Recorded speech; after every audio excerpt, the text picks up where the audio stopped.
7 o'clock, we are in council chamber. Get out of here. 7 o'clock, we're in council chambers for our public planning meeting. Council, may I please have motion to approve the agenda as circulated? Councilor Marcus, thank you. Councilor Gardner, second. All in favor? Opposed? That is carried. Declarations of pecuniary interest, please. Seeing none, we will start the meeting. Welcome to Aurora's public planning meeting. The purpose of this public meeting is to inform the public and obtain public input regarding the proposed draft plan of subdivision and the zoning bylaw amendment. No decisions will be made tonight on either of the applications. For each planning application that will be considered by council tonight, the following process will occur. Town planning staff will outline the purpose of the planning application being considered. The applicant will then be given an opportunity to make a presentation and address issues raised in the staff report or public concerns which have already been filed. Following the presentation, members of the public, will be invited to offer their comments or concerns at the podium up here. We're respecting that proposal.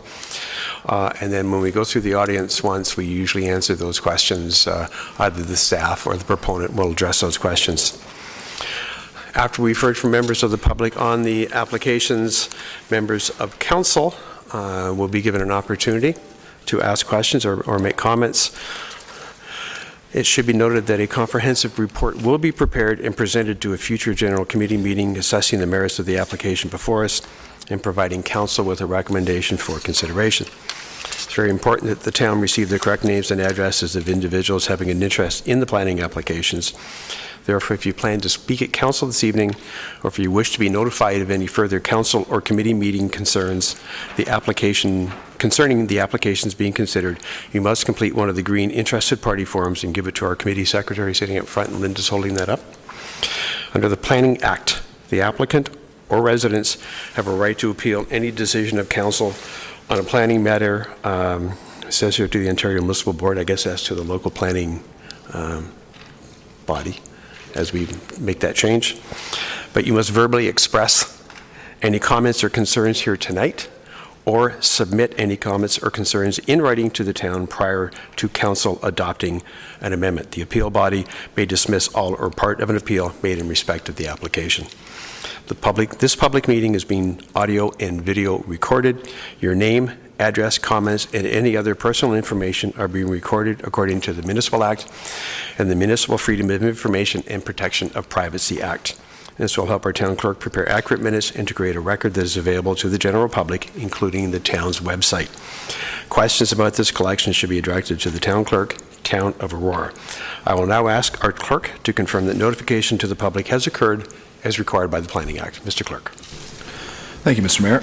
Respecting item 1, application for draft plan of subdivision, Aurora Bayview Southeast Development Inc., Stronach South Wellington Lands, file number SUB-2018-01. On February 13th, 2018, a notice of complete application was published in the Aurora Banner and Aurora newspapers. On March 8th, 2018, a notice of public planning meeting was published in the Aurora Banner and Aurora newspapers and given by mail to all addressed property owners within a minimum of 120 meters of the subject lands. A notice of public planning meeting sign was also posted on the subject lands fronting Wellington Street East. Respecting item 2, application for zoning bylaw amendment, Bear Group Limited, 1586, 1594, and 1,106 Yonge Street, parts of lots 1 and 2, registered plan 9, and lots 51 to 52, registered plan 246, file number ZBA-2017-04. A notice of the public planning meeting was given to all interested parties. Public meeting notification has been provided in accordance with the Planning Act.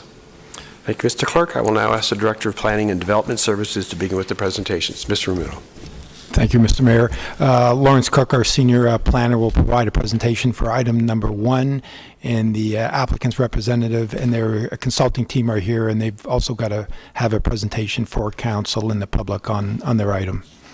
Lawrence. Well, good evening, Mr. Mayor, members of council. The following is an overview of application sub 2018-01 for the Stronach South Wellington lands. In general, the proposed draft plan of subdivision is proposing to do three things. The first thing is to establish where the natural heritage systems are. Second is to establish the municipal spine road network. And three, to create 10 blocks, 9 future development blocks, and 1 natural heritage system. I'd like to note that the proposed application will not amend the existing provisions and the permissions in the official plan and the zoning bylaw. The subject land is located southwest of Bayview and Wellington Street and stretches across to the right on this map to Adena Meadows Way. It comes down to about where Stone Road is and approximately where the entrance to the existing horse farm. The subject land does not include the existing Magna headquarters building and the adjoining business park building. But looking at it a little further out, just south of the subject land is the existing estate residential, open lands, the horse farm, and the eco park. And quick overview of the eco park, the zoning was approved by council on February 2014, subject to a site plan application. And to date, staff have not received the site plan application to implement the zoning. The intent at the time was to create a legacy park that would service the nearby community. So this proposed draft plan of subdivision will be reviewed and be subject to policy documents such as the PPS, the Growth Plan, Lake Simcoe Protection Plan, York Region Official Plan, and the town's official plan and the zoning bylaw. Now the subject land sits over 2 secondary plans, OPA 30 and OPA 20. OPA 20, as shown on this map, was developed in 1997, and OPA 30 was developed in the year 2000. And starting from the left in OPA 30, we've got community commercial designation, which does not permit residential, but south of that in yellow, linear and other open spaces. And continue on to the right, we've got medium and high density residential, which permits 40 units per acre. And then there's a mixed use designation just, I believe, just south of that. And carry on to the right, there's more business park designations with mixed use designation as well. And then at the bottom left-hand corner in OPA 20 covers a small portion of this land and is designated as urban residential, which mainly permits low-density residential development. And under the town's existing official plan Schedule I, the proposed road classification also shows a road extension from Conover Avenue to Stone Road. And then it's also represented in OPA 20 under Appendix 1, and once again in Schedule AA under Official Plan Amendment 30. Now the existing zoning on the lands here will reflect what the uses are today, but it is surrounded by residential mostly to the north, except for places to the west where the Longos Plaza at the northwest corner of Bayview and Wellington, and the Toyota dealership in the southeast corner of Bayview, Wellington. The zoning on the lands today are rural zoning with site-specific business park zoning classifications as well. Now the applicant will go through the draft plan of subdivision in more details, but a quick overview once again is to divide the lands into 10 blocks. 9 future development blocks and 1 heritage system. And each and every one of those blocks in blue will be subject to future application for council's considerations and of course notifications to the public. And the application has been circulated and the following items will receive further discussions. We would like to look at the appropriateness of the future growth. We would like to look at the urban design policies and with regards to the proposed spine road network. We will also like to look at get a clarification in the proposed trail system within this development, this proposal. And we'd like to review the low impact development for stormwater management policies and the surrounding natural heritage. At the time of drafting this report, no public comments has been received. However, staff has been receiving phone calls for clarifications. And further review will be required to address comments received at tonight's meeting and the circulations, and a recommendation report will be presented for consideration at a future general committee meeting. Thank you. Thank you, Lawrence. I now would like to introduce Andrew Girth for the Stronach Group. Andrew? Good evening, everyone. As mentioned, my name is Andrew Girth, and I am here as a representative of the Stronach Group. I've lived in the Aurora area for nearly 30 years and have been working with the Stronachs for nearly 20. The Stronach family are longtime residents themselves and significant contributors to this community. They've always had a vision to do something special with these lands. They feel the time is right to start dedicating more attention and resources to this project, and the draft plan is the first step in that process. This plan essentially defines the boundaries for future development, and our goal is to create the developable blocks and the framework for growth across the site. We've engaged an experienced consultant team who have worked extensively with the town on other local projects, and I would now like to turn it over to one of them, Mr. Bruce Hall from the Planning Partnership, to elaborate on where we're at in the process. Thank you. Thank you.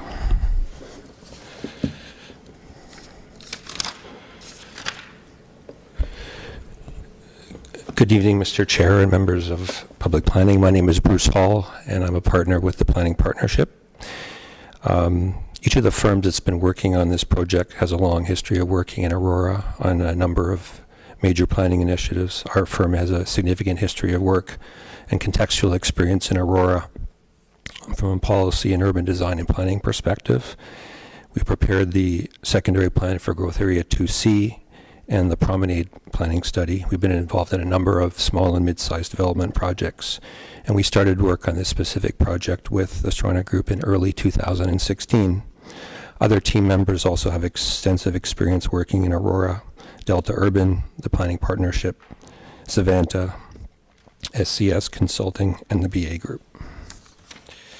Mr. Cook gave quite a good overview of the technical aspects of the site and the location. I think it's important when we're talking about this site and the beginning of this process and developing a vision for these lands, just to talk a little bit about how this area has changed when the planning framework was put into place initially for it. And I'll try to catch up here. So the Bayview East area was subject to a number of secondary plans developed in the early 1990s, and the west side of Bayview itself has emerged as a commercial node with a number of large plazas of freestanding commercial uses being established. Areas to the north and east are largely residential in nature, and the area is generally involved in a west to east direction. The residential built forms in the area are generally low density in nature, dominated by single detached forms and townhouses. Given this context, the lands around Bayview and Wellington area have largely been built out, and the subject lands represent one of the last remaining undeveloped greenfield areas in this part of the town. There's an opportunity here, we feel, with this large and vast area of vacant lands to create, as the Stronachs would wish to do, an interesting, complete, and comprehensively planned community that will make a positive contribution to the town. The current vision, as I said, that applies to the majority of the lands was established between 1998 and 2000 and split between the two secondary plan areas, which Mr. Cook pointed out, OPA 20 and OPA 30. And that vision that was implemented through those policies was intended to implement Magna's proposed approach. It was based upon a vision for a mixed-use community, but it was very segregated. There's a number of blocks and designations which apply, and the ability to produce a mixed-use development when it's so segregated and done block by block is difficult. And the idea is to look at the plan and the area comprehensively and develop a comprehensive plan which applies to the broader area and is much more flexible. In looking at the applicability of that vision today, that was applied almost 20 years ago, it was originally based upon a vision of Magna International. The operations of Magna have obviously changed, and they are no longer the owners of the lands. The lands are entirely owned by the Stronach Group, and they have many different ambitions. About 20 years have elapsed since the area has now been built out. It has intensified. There's been many changes to the provincial, regional, local planning policies. They've evolved. Certain objectives and priorities have come to the forefront or shifted. And all the current framework is intended to achieve a mixed-use development. As I said, it's highly segregated. It should be merged into one more flexible approach. And this represents an opportunity to create a much more up-to-date, relevant vision for the lands. This new vision really is based upon primary principles or elements that were originally intended to be part of the vision, but have become more relevant within today's developed and planning context. We want to create a sense of place within a compact urban mixed-use center and residential neighborhoods with a fine-grained pedestrian-oriented environment. This will involve quite a broad mix of commercial, residential employment, and supportive uses.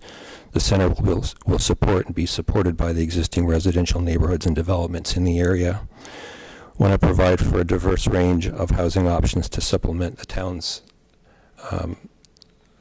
housing stock. It should be designed for an overall compact built form, and there should be options to provide for a variety of different forms and tenures designed to satisfy different needs over a resident's life. We also want to incorporate a well-connected multimodal transportation network comprised of an efficient road network, access to public transit, and achieve active transportation options. It also has to be well integrated with the surrounding community and developed areas. So this framework that we're talking about today is the framework to start that work. We're not going to get into a detailed vision at this point in time. That comes later. Currently, the subject lands are comprised of a similar number of large blocks or parcels that either align with neither align with existing planning framework boundaries or the intended spine road network. The proposed plan will establish a much more organized, logical base for which more detailed planning work can be applied. The draft plan of subdivision essentially, as we're proposing, represents a series of layers that reflect the earliest work, pieces of work by our team that will set up the physical framework for future development, completing the secondary road network, protecting the natural heritage features, creating a coherent and manageable sized network of development blocks, and being integrated within the surrounding community. This refined vision will take some time to prepare, but in the interim, we've made this application as a first step. This will kickstart this process by establishing the framework for future detailed planning and design and establishing the limits of development. So this has been done elsewhere within York Region. Markham Center, which you should all be familiar with, which is a large mixed-use center. The heart of Markham and their downtown was done this way. They established the road pattern, the development blocks for future, in this case, high-rise and mixed-use parcels. There was a draft plan which generally was consistent with the secondary plan, and each block would receive subsequent site plan, zoning, and plans of subdivision process. So there's precedent for this elsewhere in terms of this approach. So we're here today at the second stage, really, which will be followed by a series of more site-specific planning applications for official plan, zoning bylaw amendments, draft plan of subdivision, condominium, and then finally site plan approval. Some of them may involve both. This is just a quick overview. Mr. Cook gave an overview. The draft plan subdivision itself is comprised of three primary features as they're layered over top. It's what creates the framework for future planning. The natural heritage system, the spine road network, and the future development blocks are a result of that. The natural heritage system is the lands that bisect the site in an east-west direction. The limits of the natural heritage system are based upon a 30-meter buffer from the channel, a 15-meter buffer from the outer edge of the wetlands, and then a consideration of the meander belt, all layered over top to create one single block, which will be designated in the appropriate official plan and zoning category eventually, but it's being set aside today in order to protect it at the initial and the earliest stages.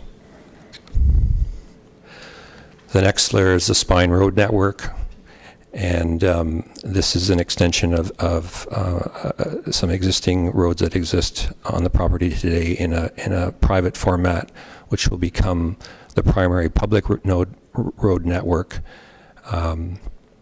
Stronach Drive, which exists today coming into the site, Magna Boulevard, which exists today in part, will be extended further westbound. Conover Drive, which will be extended from Wellington down to the extension of Stone Road.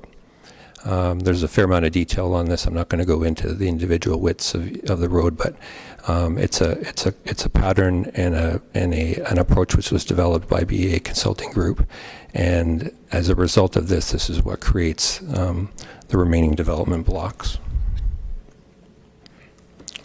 So we have a total of 9 future development blocks ranging in size from about 2 to 7 hectares. These will be subject, as I said, to future development applications.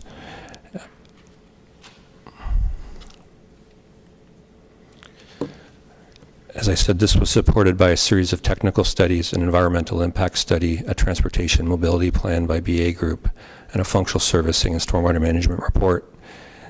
These were reports that were done at a level to support this plan. As we go through the more detailed planning approvals, there will be more detailed work done in each of these areas, as well as other disciplines to support the work at a more detailed level in terms of official plan and zoning bylaw amendments.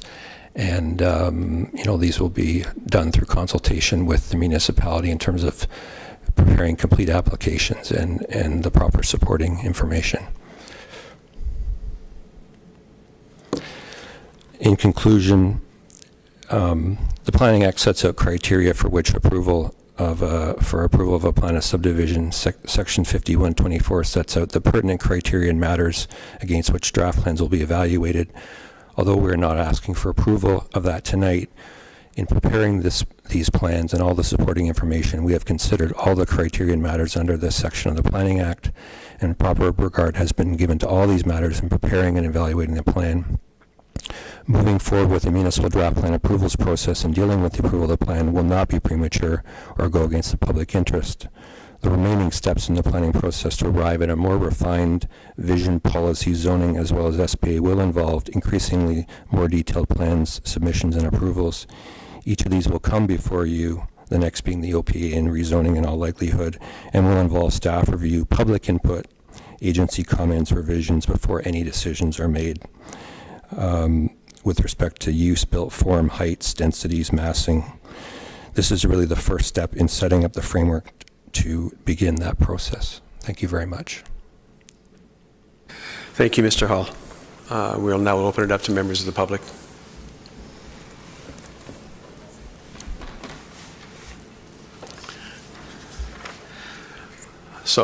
So I will invite members of the public to come down to the podium to address us. We would like you to introduce yourself, give us your name, give us your address.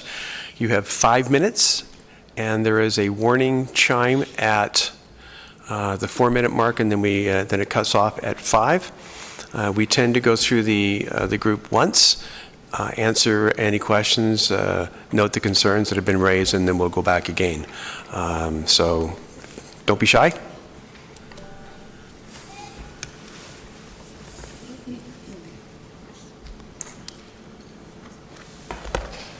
Close?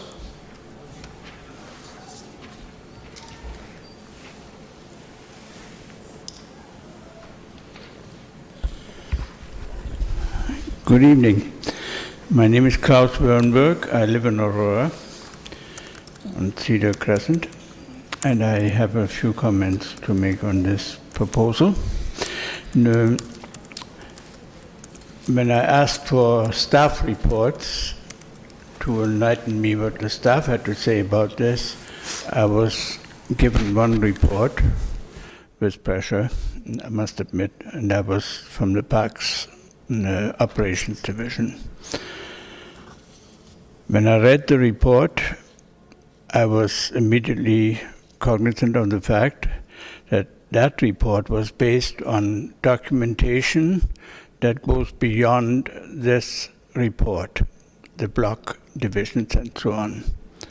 There's talk about 2,700 residential units. There's no reference in this report about any of those units, nor is there any show as to where these go, etc.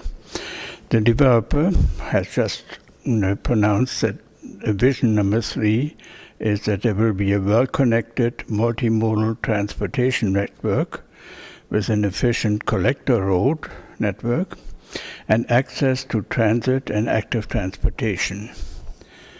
In Aurora, we have a Trails Master Plan, which deserved no mention in the staff report, I should mention, and which I believe should be respected in this overall framework.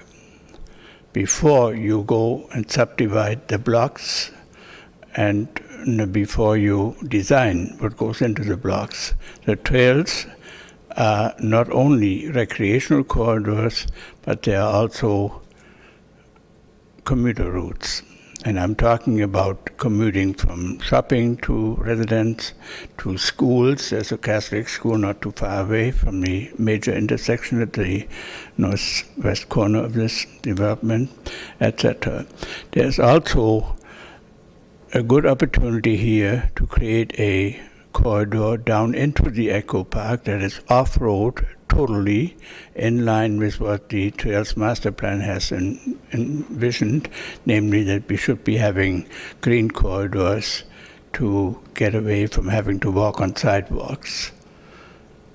That is not set out in here. It is talked about in the staff report. The creation of a framework for future planning of these individual blocks must include the non-vehicular traffic corridors, so that everybody who wants to develop the blocks knows exactly where those things are and then can orient buildings and whatever is to be developed in those blocks towards this, so that people can walk in very inviting corridors. Get them out of their cars, because once they're in their cars, they also go someplace else to shop, not locally. They're going to go into the Walmart area, and they're going to go to Newmarket, to the mall, etc. We don't want this. We want local people to shop locally. And one of the ways of achieving that is by getting them to walk and cycle to destinations. Anyway, that is some of the comments that I would like to make, and I'm particularly worried that I need to get some time to put some more of these things into writing so that you can consider them when you discuss this further. But I'm very perturbed by the fact that the transportation network, the framework here, does not include the non-vehicular traffic. That is something we have been doing all along. We have left these things until the second and third stages of subdivision development, and then it becomes much more difficult to achieve these goals, because once there's a design on a map that we have to contend with, basically, we have to defend against, basically, as the public, then we have a problem. It is upside down. It should be. This is a perfect opportunity. I like the approach of having blocks here, but we need to pay attention to non-vehicular traffic and put it up front and incorporate it as one of the 3 objectives of this exercise. Thank you for your attention. Thank you, Mr. Wernberg.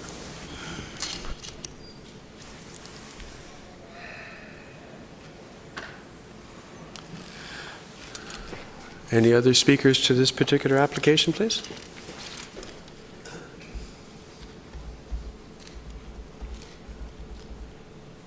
Remind you, sir, if you could give us your name, address, and you have 5 minutes.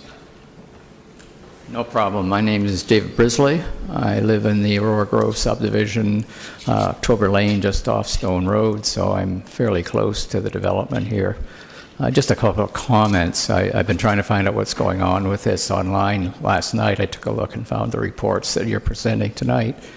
Listening to the presentation, I gather the end result here as in this very preliminary plans that we have tonight, and I realize we're very early in the process, but it seems that Wellington Road is going to end up very similar to Highway 7 between Woodbine Avenue and Markham Road in Markham, with mixed use and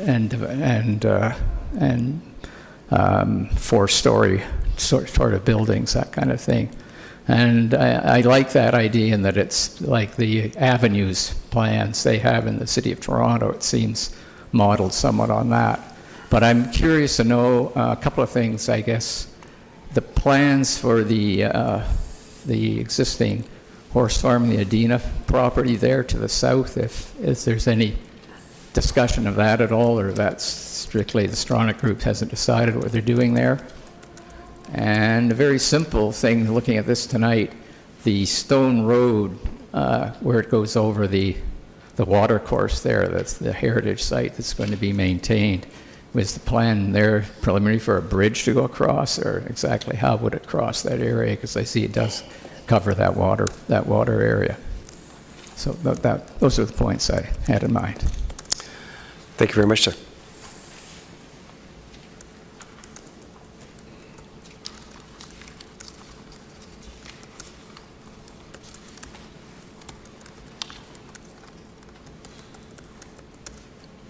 Anyone else?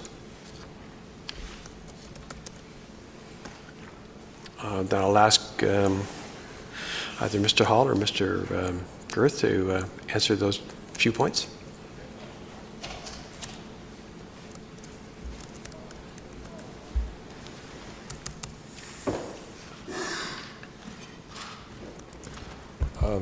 With respect to the first question about the horse farms, it's obviously not part of this application. There's no specific plans for those lands right now. They're part of the Stronach Group's horse racing, horse breeding operation, and then obviously some family properties there. So there's no specific plans at this time. And with respect to Stone Road, it is a bridge crossing. I'm sorry? With respect to Stone Road, that is a bridge crossing. Okay, thank you. And can you just address what your long-term plans in terms of trails and some of those things that were mentioned?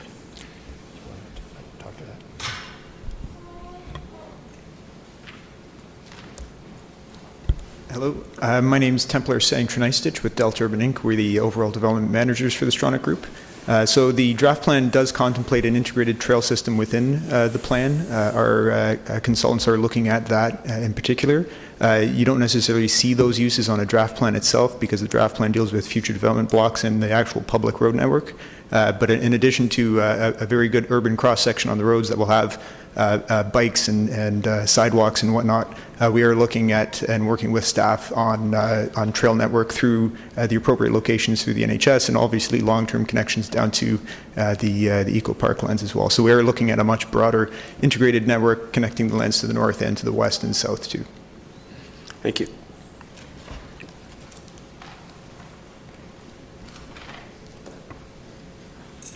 I'll just, any further comments from members of the public on this application? Klaus, come on back.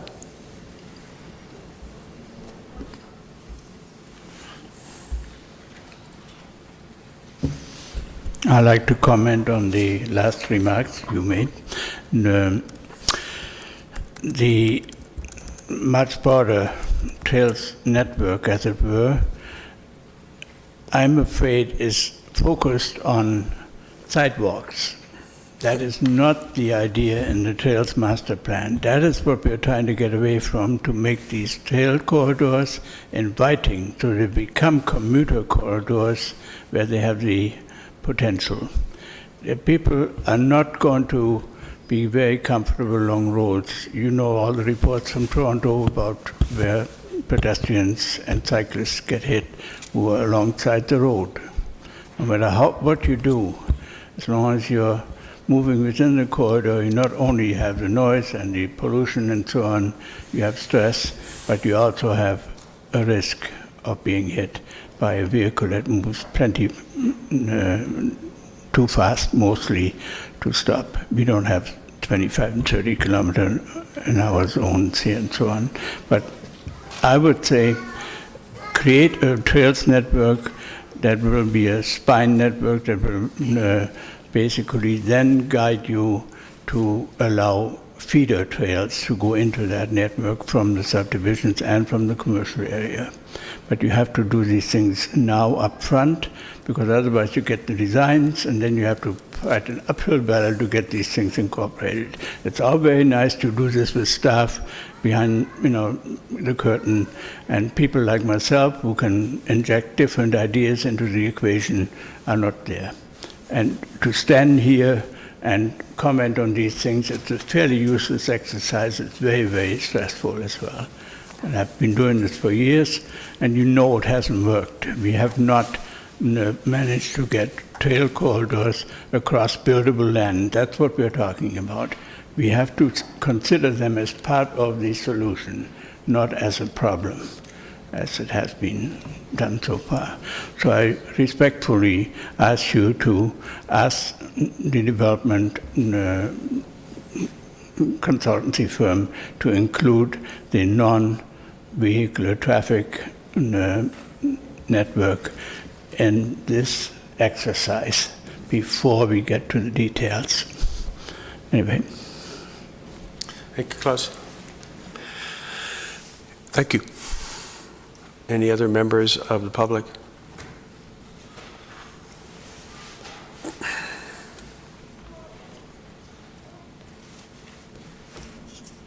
Hi there.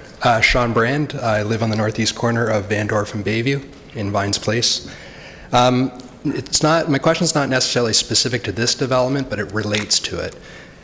I don't know if anyone would be able to comment in terms of what the plans are for Bayview Avenue, given the increased traffic that's anticipated to happen once this development becomes live. I will say I leave the house probably around 6:45 in the morning, and even at that hour, it's a daunting challenge to try and head south on Bayview. So while I understand it's not related to it's not regarding the specific subdivision in question or the development in question, it relates to it. So I'd appreciate if anyone could comment. Thank you, sir.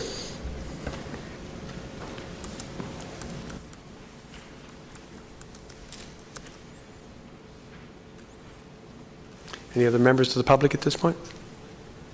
Mr. Hall or Mr. Oh, please.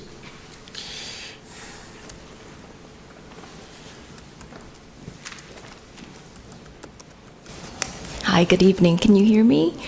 My name is Anna Nguyen, and I live at Zokol, so that's right across from Block 1 right there. I guess one of the questions I had is, why is the land divided into 10 blocks, with the biggest block basically being in front of our house? And are there any considerations in terms of like the use of what's going to be built in terms of the height? We definitely don't want any sort of huge obstructed view. I think a lot of our neighbors would agree with that, since that's one of, I guess, the attractions that we have right now. And with regards to the development of all of these, I'm hoping that they can be phased out to kind of minimize the noise and the dust that's going to be circulated around the area. So those are the questions I had. Thank you.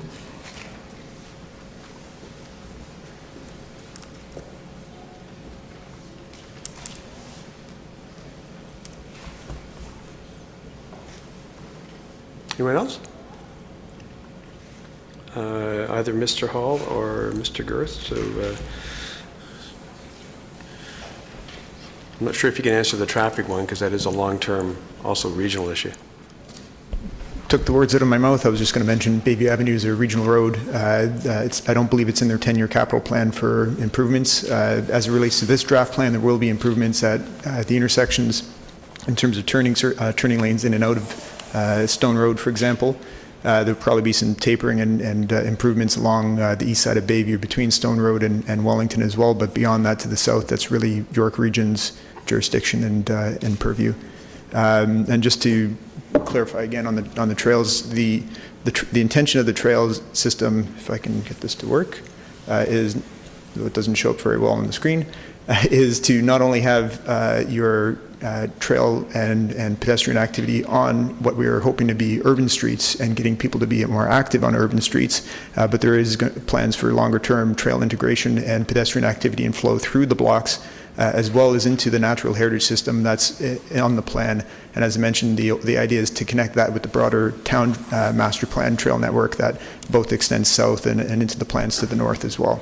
So there is consideration for those matters as part of this plan too. And I'll pass it off to Mr. Hall on some of the questions from the last deputation.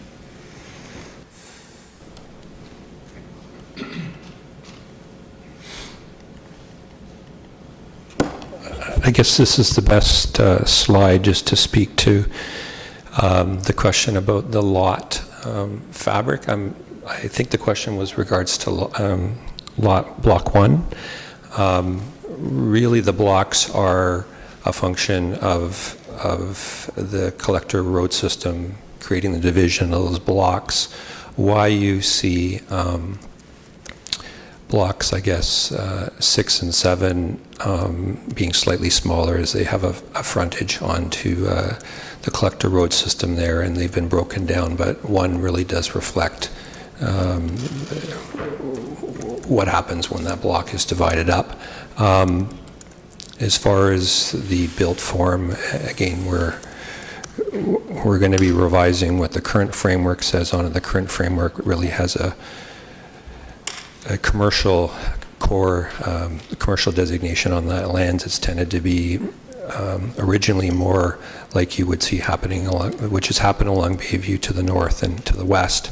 And really, that's not what the principles and the vision envision for this mixed-use development. It's not going to be necessarily a big box plaza type development that you've seen there, and we would anticipate a change to these designations that would be more in spirit with the overall plan of a true mixed-use center with a more compact form to it.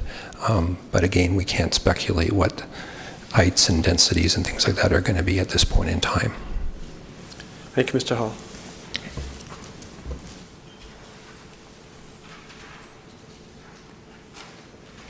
Are there any other comments from the public?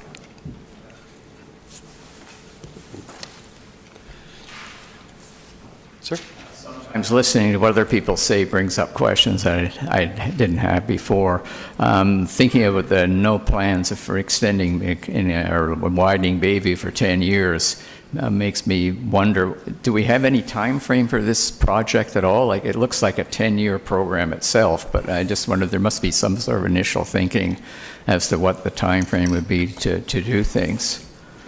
And the other thought was, there's an existing road, a house there that obviously has to come down a hill that's probably going to have to be leveled, and there's a laneway where about a large number of trees were planted about 2 years ago. There's probably over 100 trees all down there, and the way I look at that map, it looks like Stone Road pretty well will go over top of those trees. That lane will have to go down, and I saw somewhere in the report there are 126 trees were going to have to be removed, so I'm just curious if those are the trees and what happens to that laneway. Thank you.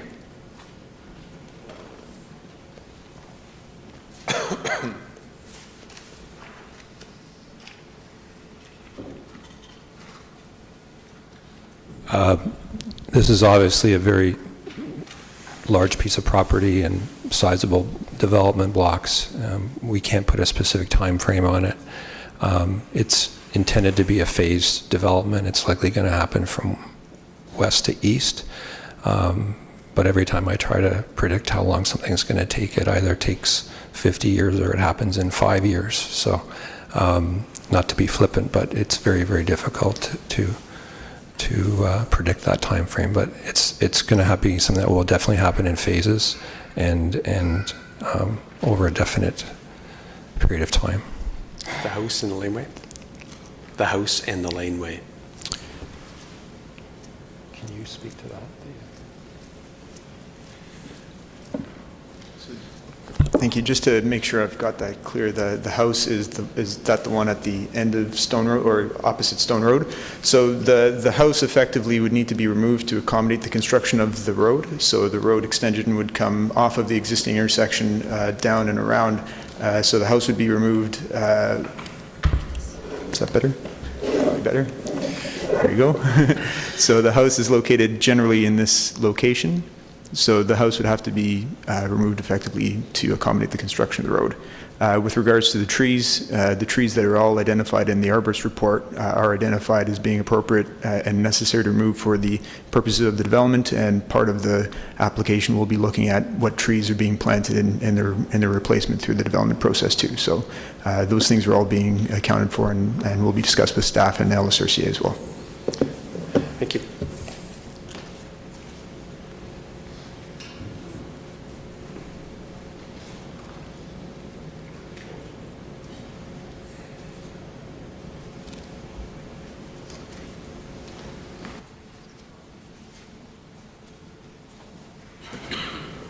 Mr. Mayor, my name is J.P. Bernier. I live at 12 Vines Place, Aurora, just south of here. My question relates to Schedule I, page 14 of 15 from the plan that was distributed to the public. The Oak Ridges moraine on this particular plan is well marked, it's well indicated. And it's more a question of clarification that I have. Does that mean that south of that moraine lane, there will not be any development, industrial, commercial, or residential? Is that a protected zone? I'm sorry, sir, could you confirm what page you're looking at for me? Schedule I, proposed road classifications, and in the upper right corner it says item 1, page 14 of 16, and it is the second last page of Yep, got it. Thank you. the document that was on the table there. Thank you, sir. Just before I came in. Okay, thank you. Are there any other questions for the proponent at this point?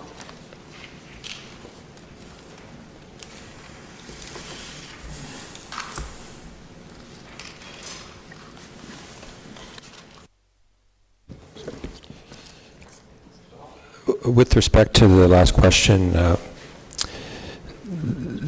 that is an area that's part of the moraine, but within a settlement area, and it does allow development. It's not part of this application. We're not talking about any of those lands this evening.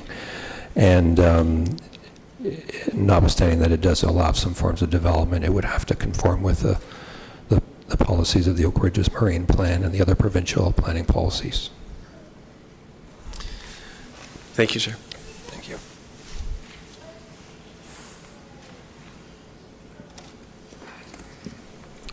Are there any other comments from the public? In that case, I'm going to close this portion of the meeting. I will now open it up for council members who have any comments or questions on the presentation for the proponent. Press your buttons, please, if you have any questions or comments for the proponent. If not, Councillor Gardner.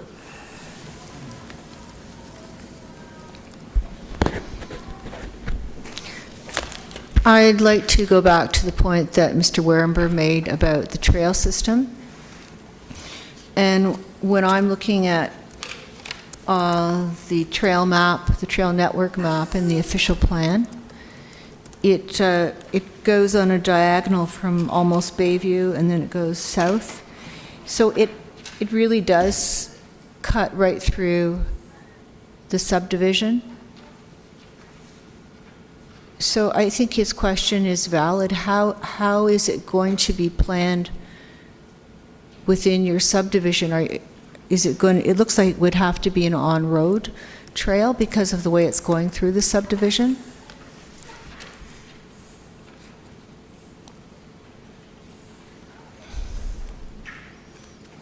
Gentlemen?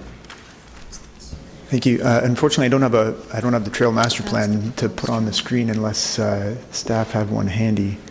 that I can just point to. But effectively, the trail network plan is at the official plan level is conceptual. At that point, the exact alignment of roads and trail networks are not set in stone. So the point of the draft plan and the future application processes are to refine and identify those appropriate locations for it.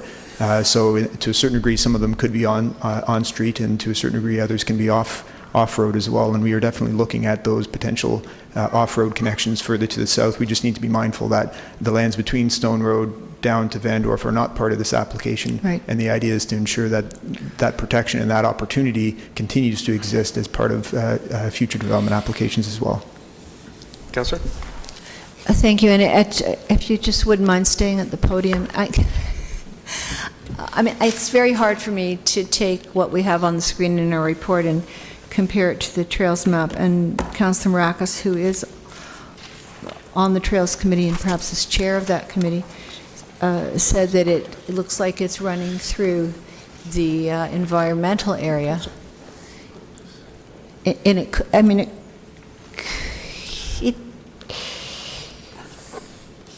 it kind of looks like it is, but it also doesn't show that connection up to Bayview and Wellington. I think it's upside down. Yeah. Thank you. So it's the purple that at the corner at the east corner. I don't know if I can get this one now. If you have your little magic light. Try this one now. Okay. So if I've got my orientation correct, that's Leslie, that's Bayview, and that's Wellington. Correct. And so this trail connection is the one you're referring to? That's in our Trails Network as proposed future trail route, is how it's noted. Right. So around here is effectively the golf course, and right in behind here is Magna corporate office, and smack in the middle of where that trail is the family compound, effectively. I'm sorry, we don't have it on our screen. Could you do that again? I do apologize. Sorry. Right here, so this is Magna corporate right there. Right. This is the golf course lands to the southeast, right. And the family housing area where they reside is generally in that location.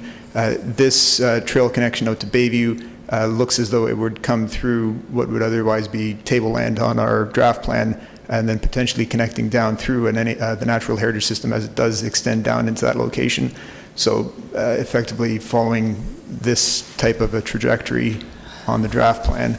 So we are looking at different opportunities for where these trails could connect, but as the road network is not identified on this plan, and as not all these lands are actually part of this application, I think those are items that need to get reviewed and refined, and whether or not that specific alignment is feasible and possible or appropriate given the information we have and the ultimate approvals that we need to get both through the town and LSRCA. Thank you, and I think you understood Mr. Werenberg's point. I do. Thanks. We'd like off-road trails. We're listening and working on that. Thank you. And I also have a question on the block plan.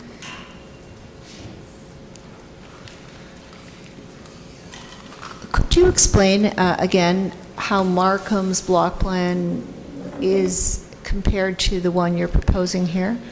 I don't have any direct experience with it, but my understanding is that it is very similar. It was... We're the group managers from Markham Center as well. Okay. So if I go back, can you go back to the slide where it showed Markham Center? Same presentation, yeah. A couple more. There you go. So this is Times Group's development application at the southeast corner of Warden and Warden and Highway 7. So effectively here, the secondary plan looks very similar to this in terms of the proposed road network. So you've got the Rouge River that comes through the south part of their property and extends onto Remington's lands onto the south. There's the extensions of Verdale and Birchmount that come down as well, and then the new east-west road connection of River Walk, I believe it's called.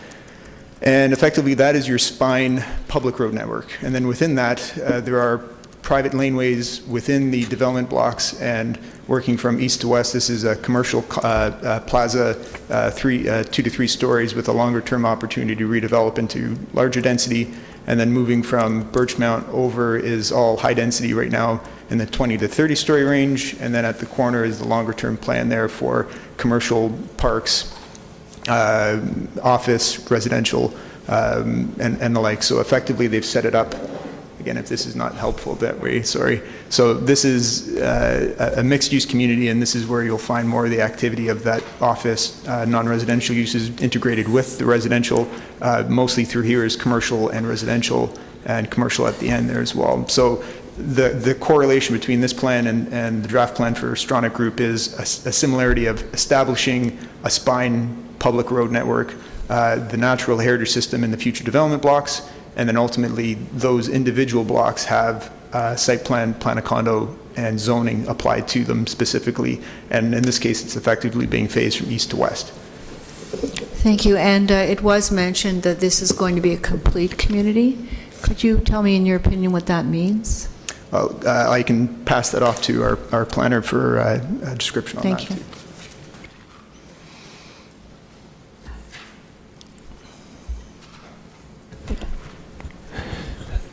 In my opinion, it's a community that involves a full range of uses to live, work, and play, and a variety of different densities, types of housing, tenures of housing.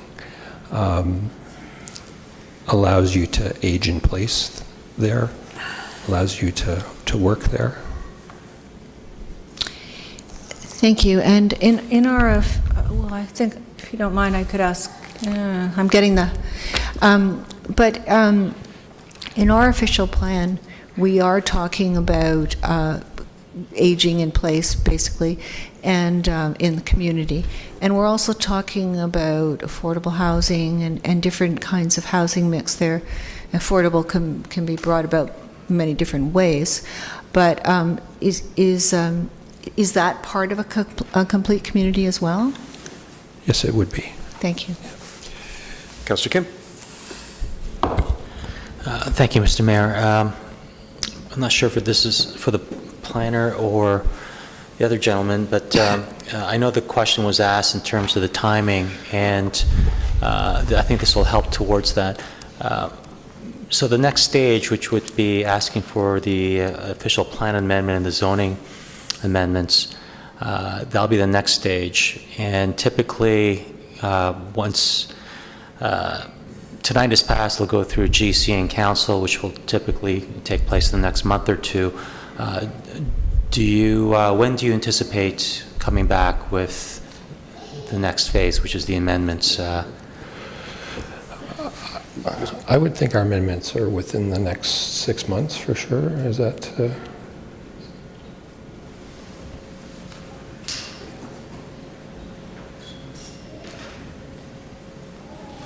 Yes, for the earliest phases, it would occur through, within the next 6 months in all likelihood. Okay, great, thank you. And my next question would be, I think the other gentleman answered some of that. It was going to be, do you planning on asking for these amendments all at once, all 10 blocks, or will it be one block at a time, or in a more lumped, phased approach where you're going to have maybe 3 blocks at a time? Can you speak to that at all? There may be some which will come in individually, and I think the majority of them will come in en masse. It's just more effective that way, and in terms of developing a master plan and a vision for the community, you would probably want to see it that way, but there will be some that will come in individually. Okay, thank you. Thank you. Councillor Marcus. Thank you, Mr. Chair. Through you to the proponent. Last night, this council approved moving forward and integrating a complete streets policy within our update of our official plan. I'm just wondering if this will incorporate a complete street policy within the development. Able to answer that? Sorry. He did. I just want to make sure.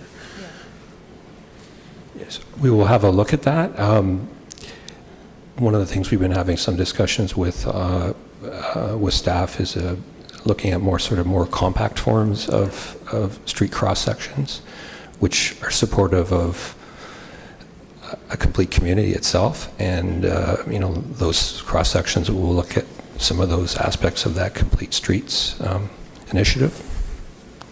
Okay, thank you. Thank you. Council, any other comments or questions for the proponent? Yes, I'll close this portion of the public meeting then, and thank you, Mr. Hall.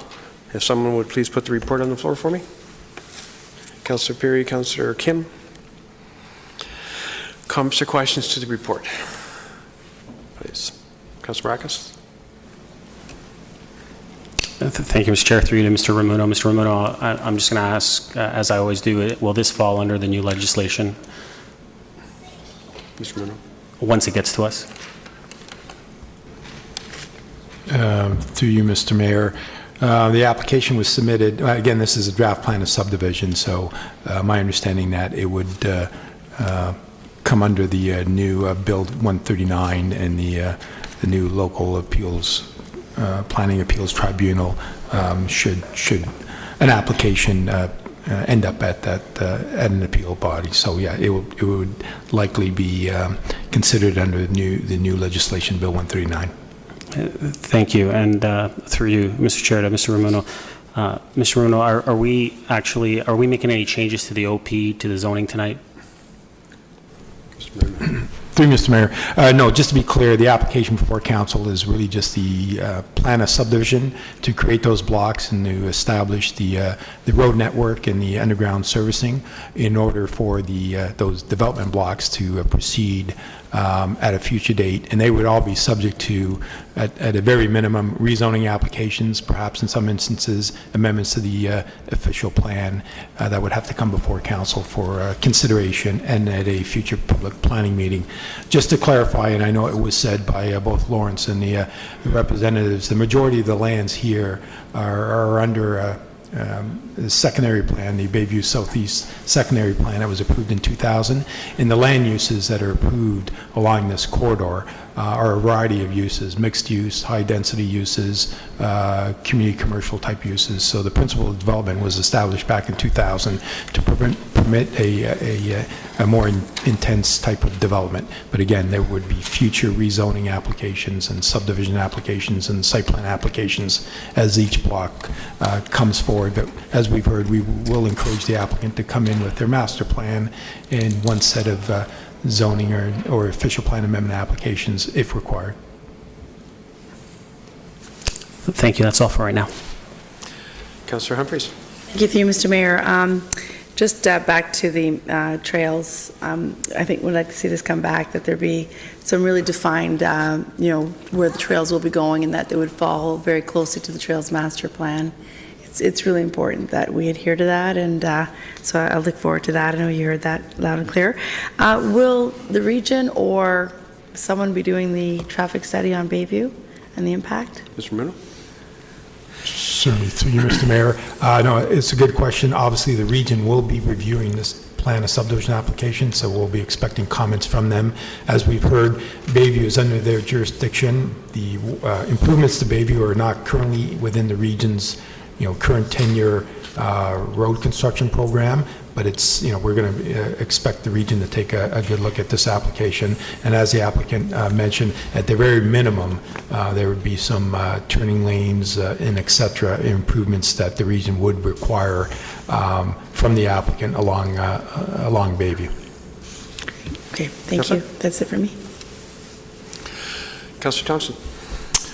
Thank you, Mayor Daw. Through you to Mr. Ramuno. Some of the residents that came out tonight, they were talking about, the number of homes and the height and so forth. And so just to be clear, tonight really we're just talking about the establishment of the spine network, the roads, and the division of the lots or the blocks, and that there would be future applications that would define the density, the number of homes, the looks, the so forth and stuff, and they would all be subject to future public planning meetings, and those that are within the area would again get notified.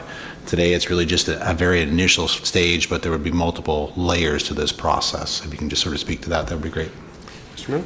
Through you, Mr. Mayor, that's absolutely correct. This application is just dealing with the division of the lands, putting in place the road framework. Any development application would have to come back to this form, a public planning meeting, because each of those blocks requires at very minimum a rezoning to introduce those uses as per our secondary plan. So the only thing that's in place now is at a high level the land use designations under the secondary plan, but any future development application would be before this committee and would require a public meeting and proper public notification. Great. So there'll be ample opportunity for members of this council or future councils, as well as the residents, to get engaged into what those plots of land eventually look like. Thank you. Councillor Gartner. Thank you, Mr. Mayor, and I'm very impressed with what the Stronach Group team has said tonight, especially the part about building a complete community. And we do have in our official plan, I think it's section 6, talking about providing housing for seniors, affordable housing, accessible housing. It even talks about special needs housing. And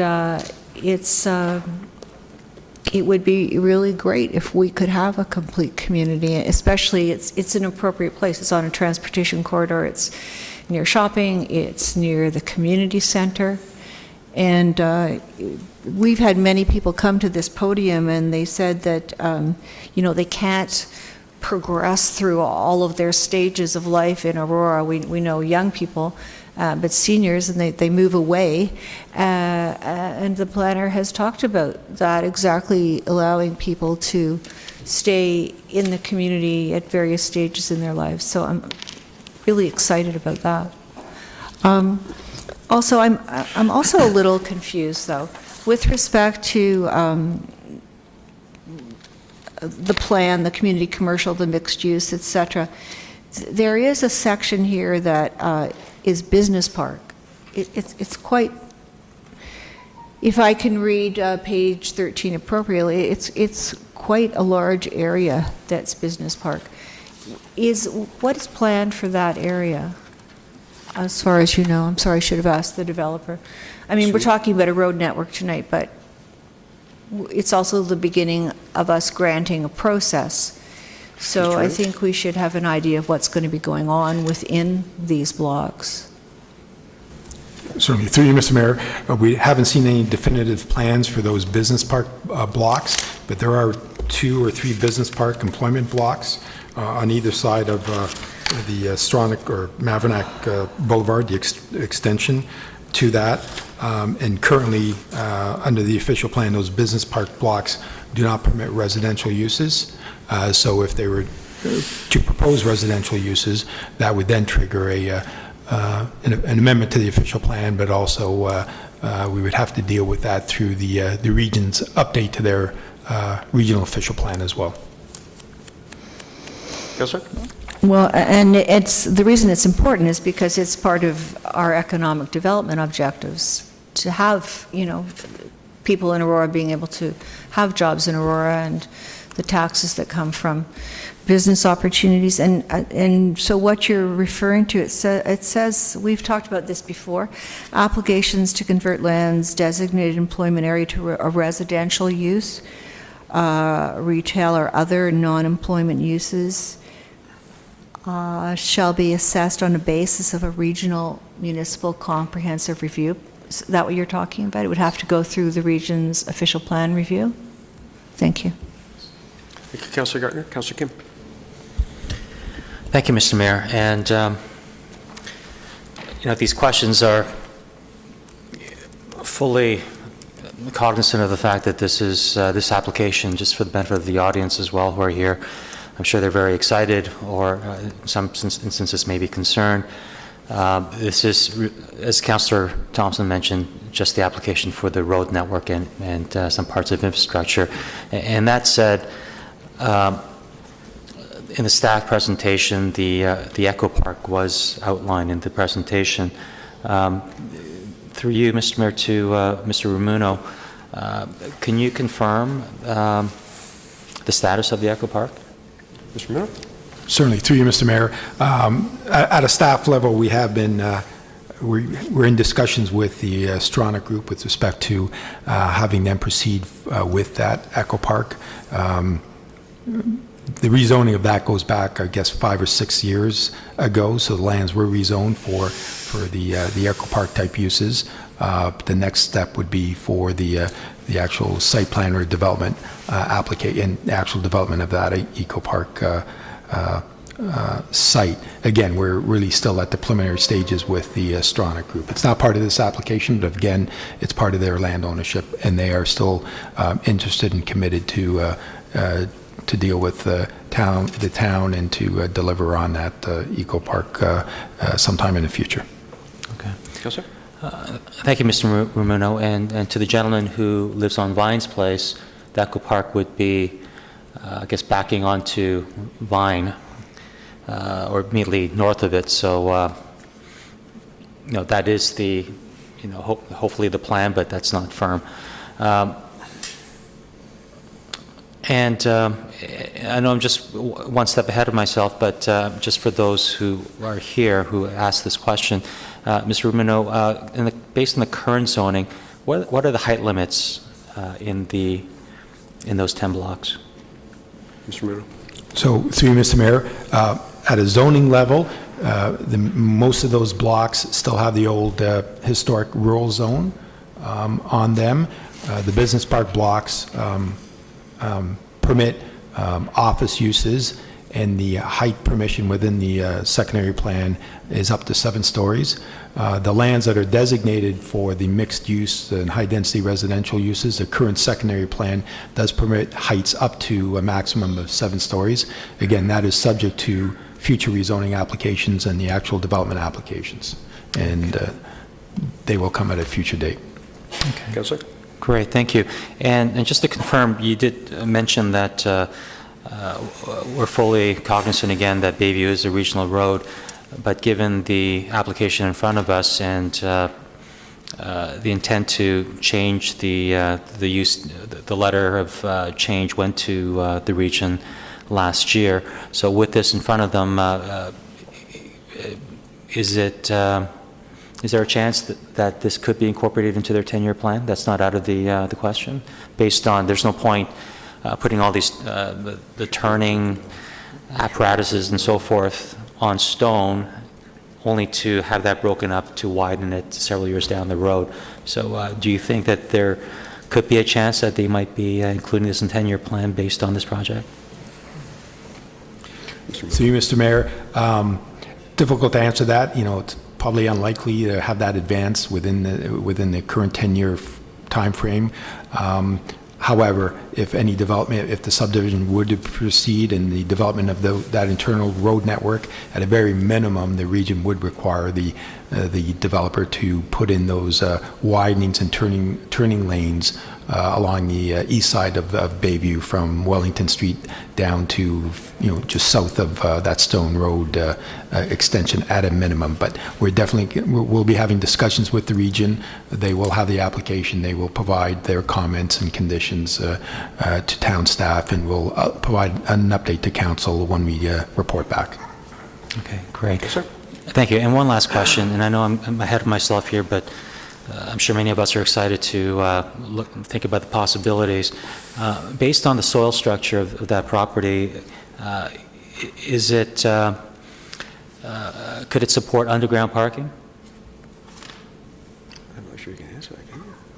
Mr. Rumuno? Through you, Mr. Mayor, the applicant has submitted all the required background reports, soils reports, all the environmental reports, so it's something that we'll definitely be taking a look at, and we'll report back to council on that. But they have submitted the full scope of those reports, the geotechnical, the environmental reports, the tree inventory, stormwater servicing, traffic. So we have all those reports. We'll be taking a look at those, and we'll provide the additional information to council at the next report. Great. Thank you very much. Councilor Abel. Thank you, Mayor Dow. I think it's, as Councilor Kim mentioned, that the Echo Park is just a very generous donation by the Magna Group. And they came with, I believe the phase is to put the Echo Park in place. And that allows the soccer fields that Magna and the Stronach Group has so generously allowed for our community to use for decades, that when they're going to be taken for development in this parcel we have here, they're already looking ahead and providing the fields for us, so that I think that's exceptional vision on their behalf. And I also believe that the concept of a complete community is also going to be exceptional and something we can be very proud of. And I'm in support of the application before us, because I know that we should show that with this proponent before us and moving to the next step, then they can start moving towards the Echo Park. It makes sense that we work in tandem on these two developments. So I just think that's a great bit of accommodation to our community that Magna is doing, and good planning as well. So this is the first stage, and it's been said a number of times, it's just to show the streets. And I'm looking forward to all the Echo Park, and then also to seeing the phasing in of these blocks going forward. I'm sure we're going to be quite pleased. It's going to be something that we've never seen in development before. Councillor Gartner pointed out it's going to be for people of all demographics, financially, to live in there. So that's something that is much needed as well. So I thank the group for coming forward, and I'm in full support of moving forward today. Thank you, sir. Councillor Gartner again. Oh, sorry. Thank you. Yeah, is there going to be a traffic light at Stone Road? Mr. Bruno? To you, Mr. Mayor. I mean, obviously, we'll await the region's comments with respect to any widenings, and I believe there is a traffic light at that stretch of at that leg of Stone Road. There's one traffic light at that northern leg of Stone Road, I believe. Yeah. Thank you. Did I also hear that some of this is agricultural land? No? Okay. Through you, Mr. Mayor, no. I mean, we don't have any agriculturally designated lands in the town of Aurora anymore. The zone on some of those blocks still are the old rural zoning. Thank you. And the gentleman was mentioning all these beautiful trees that have been planted a couple years ago. So for clarification, we have a tree compensation policy. So unfortunately, we take down perhaps sometimes mature trees, and we'll be planting 1, 2, or 3 trees in their place. So you're not getting the mature trees because they're very hard to transplant. But the removal of trees is taken into account. The house that's on that property, it's not a heritage house? Mr. Mayor? Through you, Mr. Mayor, no, I don't believe that is a listed property. Thank you. Last comment. This is kind of interesting.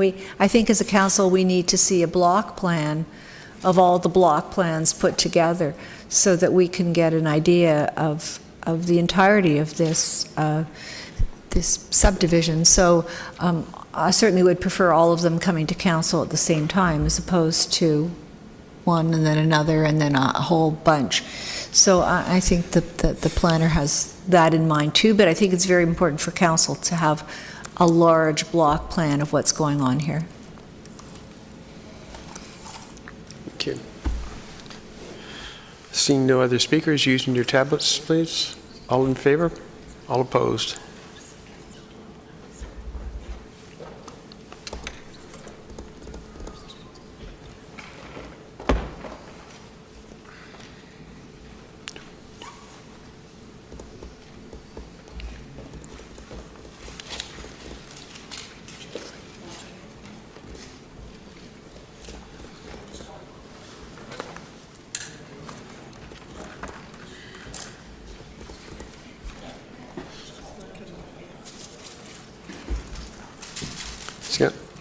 I'm just going to call the vote. All in favor, please?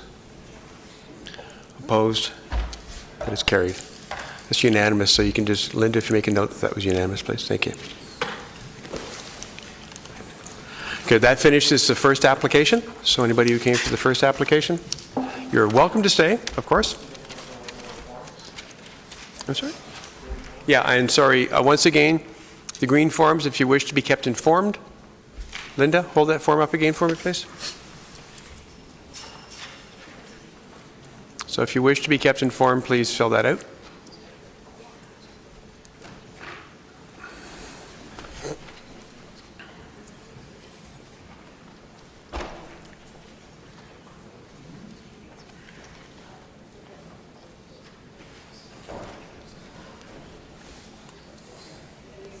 Okay, we'll move on to the second application, please.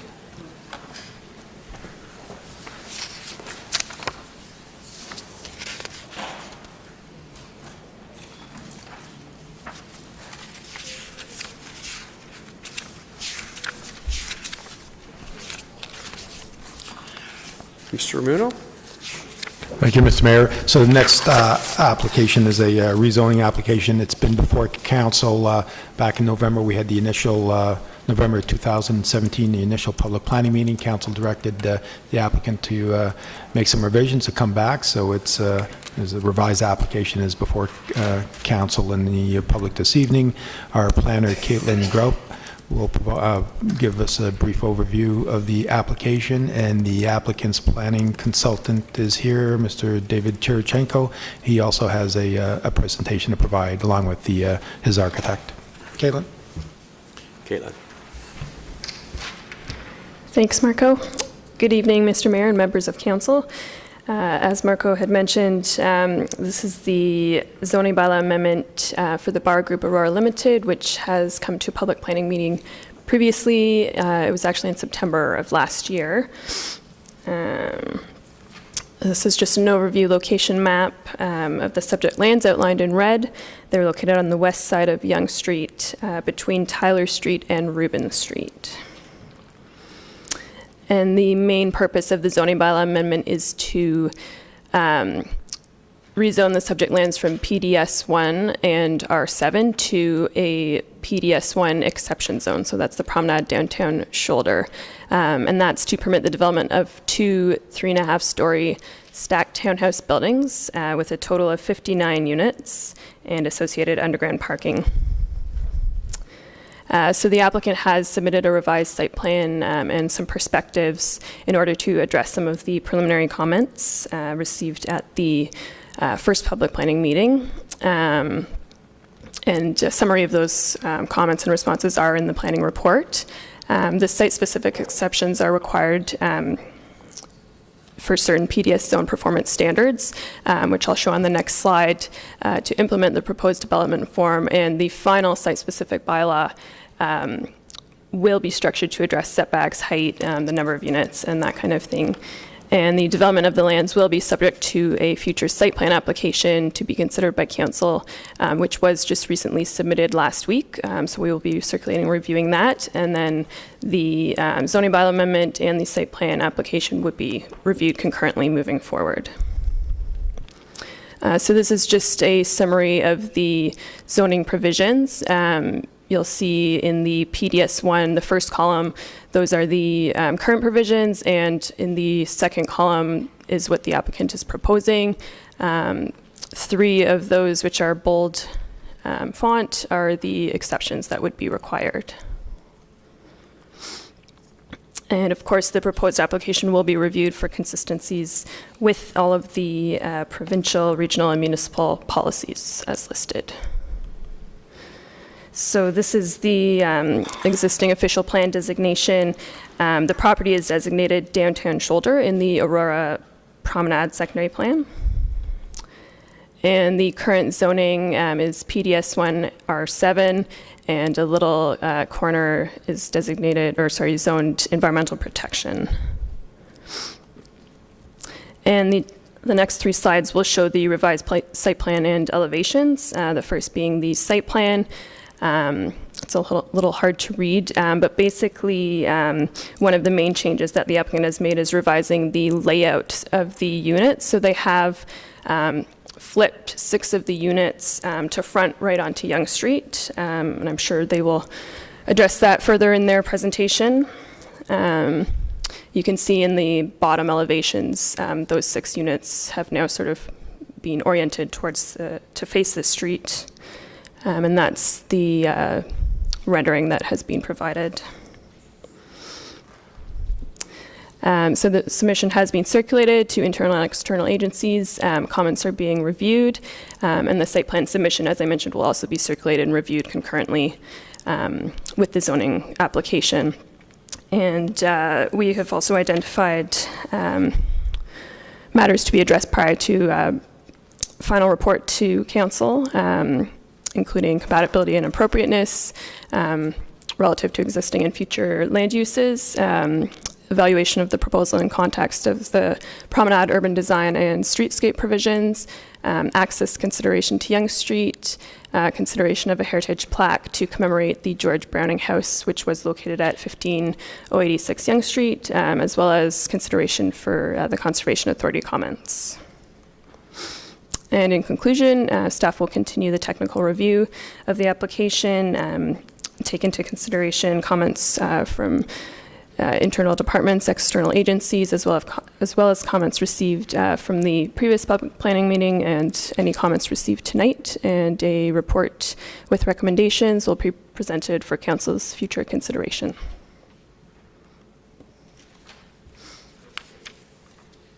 Thank you, Caitlin. And for the proponent, Mr. Churchenko, I hope I pronounced your name correctly.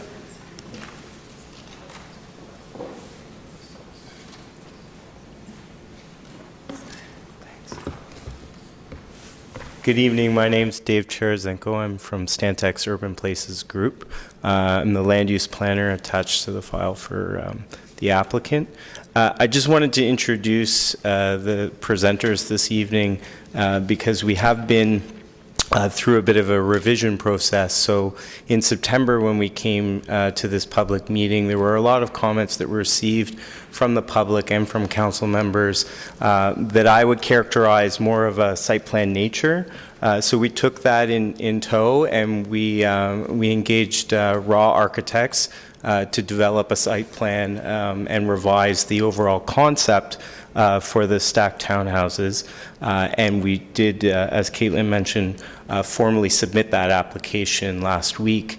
The renderings, and they'll go into more specifics in the presentation, all relate to that site plan application, which addresses a lot of the concerns that we received from council, some of the concerns that we received from staff of an urban design nature, and also hopefully some of the concerns that the public mentioned in that September meeting. So I have Thomas and Nina from Raw Architects here to give you a brief overview presentation of our revised concept.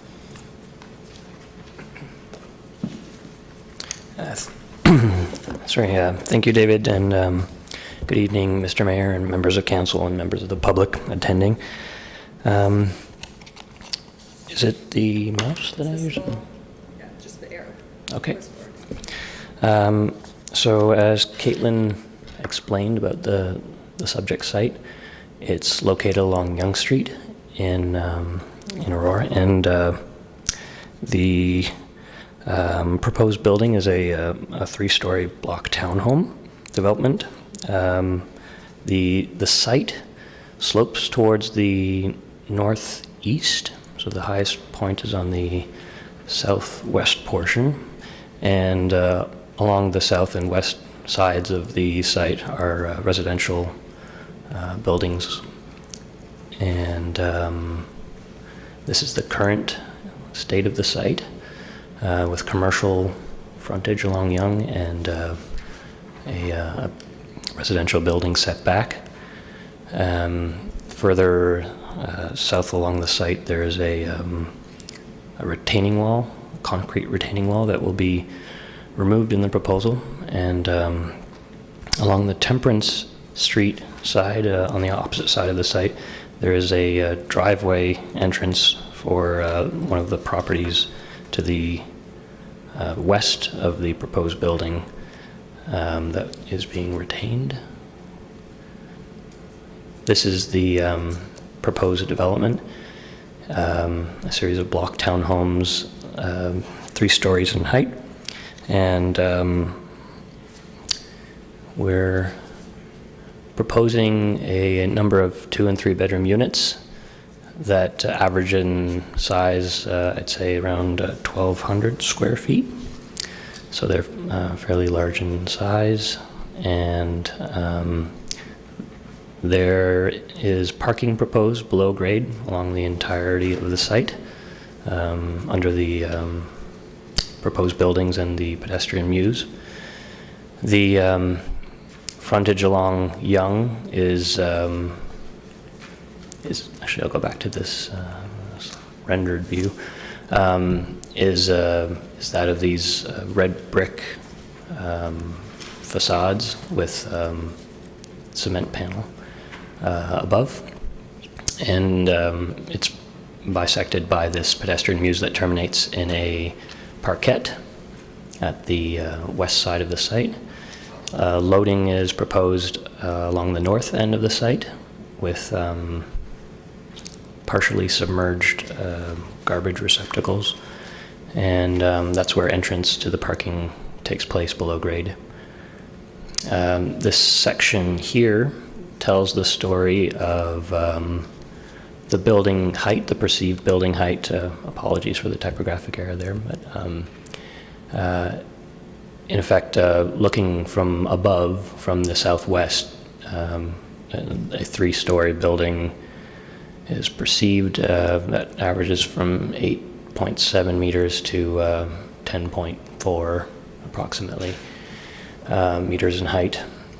And as you can see, the site slopes down towards the north, where the entrance to the parking level takes place.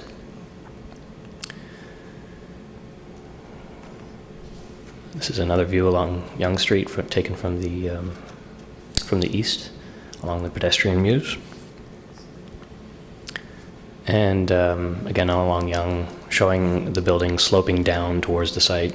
So the massing for this proposal is dictated by the sloping of the site. The building effectively slopes down towards the northeast corner, and the height is tempered along that slope, retaining its 3-story limit. And moving on, this is a view from the highest portion of the site along the southwest corner, showing the municipal lane, the access driveway for the property to the west. And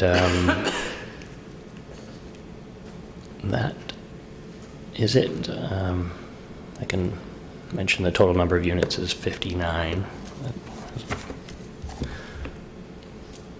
So we can, thank you very much. Yeah. Excuse me. I will open it up to members of the public. We'll have you back, I'm sure. Anybody who has any comments with respect to this application, feel free to come up to the microphone. Give us your name, your address.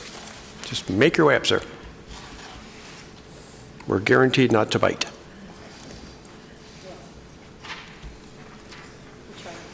I'll remind you, you have 5 minutes. Be that long. My name's Mark Donater. I live at 96 Temperance Street. So I'm just concerned, this obviously is terrace, so it starts at that elevation, so-called 3 stories at Yonge Street, but then it steps up as it goes back towards Temperance Street. So I'm curious now, it looks to me like from Temperance, it's going to be a 3-story high building, correct? It's not going to be flat through there. So I was just wondering about that for the restriction, and that's basically it. Thank you, sir. Thank you. Other speakers, please?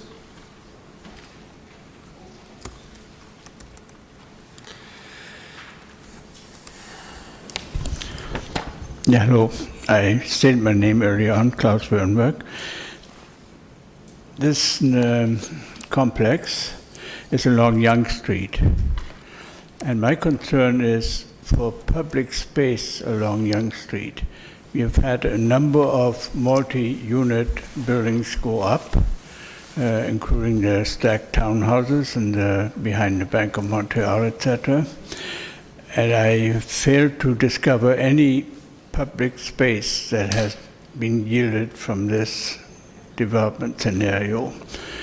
If we want to have an inviting Yonge Street revitalization, etc., I think we need public space. And if we continue to pass up opportunities to provide for this, especially when you have many units going up, then I guess we're not going to have public space along Yonge Street, and we're not going to really, we're not pursuing revitalization. That is the way I look at this. I also am concerned about what proportion of these units are affordable, like however you want to sort of define this. We are having fairly high-priced units going up all over Aurora, and how are we going to accommodate our younger generation and the older ones who don't want to be putting up with houses that they have, with large yards and so on. So I'm wondering what proportion of these are envisioned as affordable and how that would be implemented or accommodated. So those are my two main concerns. I would have preferred if this mews that is in the middle of this would go right through to Temperance Street, so you have an additional entrance walking from the next street. But I don't think it's happening. I think there are two houses there, but maybe when those houses develop, we can maybe look at this as an opportunity to provide this passageway. Anyway, those are my comments. I wouldn't mind having some answers on this. Thank you, Klaus.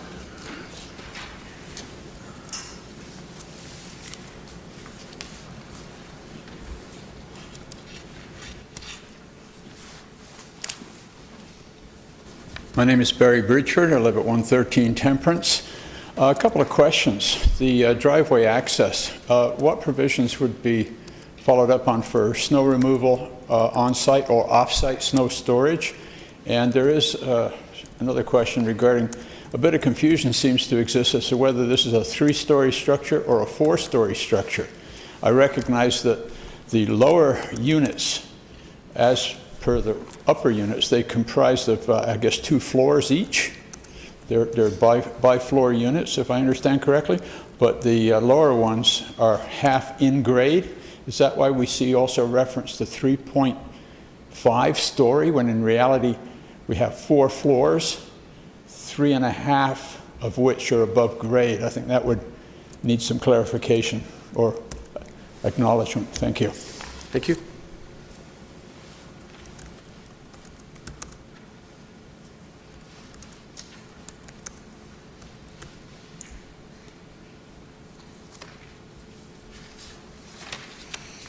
Anyone else? I'll ask the proponent if they can answer those questions for us, please.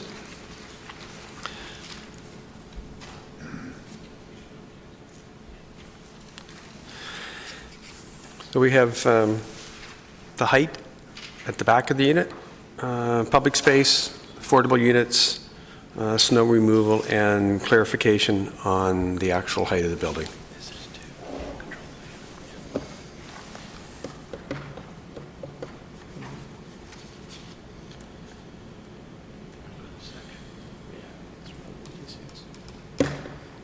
Okay, so Thomas walked you through this section. This is a section of the proposed development at the rear property boundary. So the brown line that you see running through the middle of the development block actually represents the existing grade at the property line of all the properties that back onto the development block on Temperance.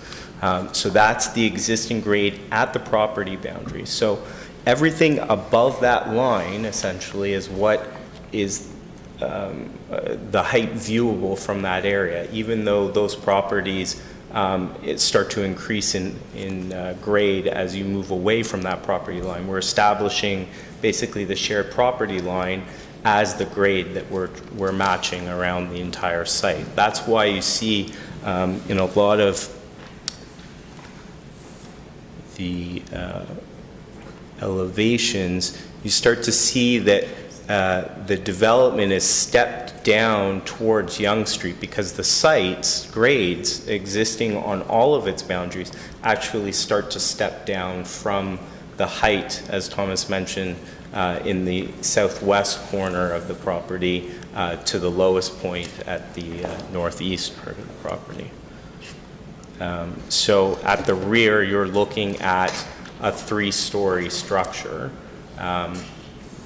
Thomas can probably explain better than I the Ontario Building Code and how it defines 3 versus 3.5 stories. Right. So in this scenario where the top of the, rather the underside of the ground floor is within a certain limit relative to grade at the building,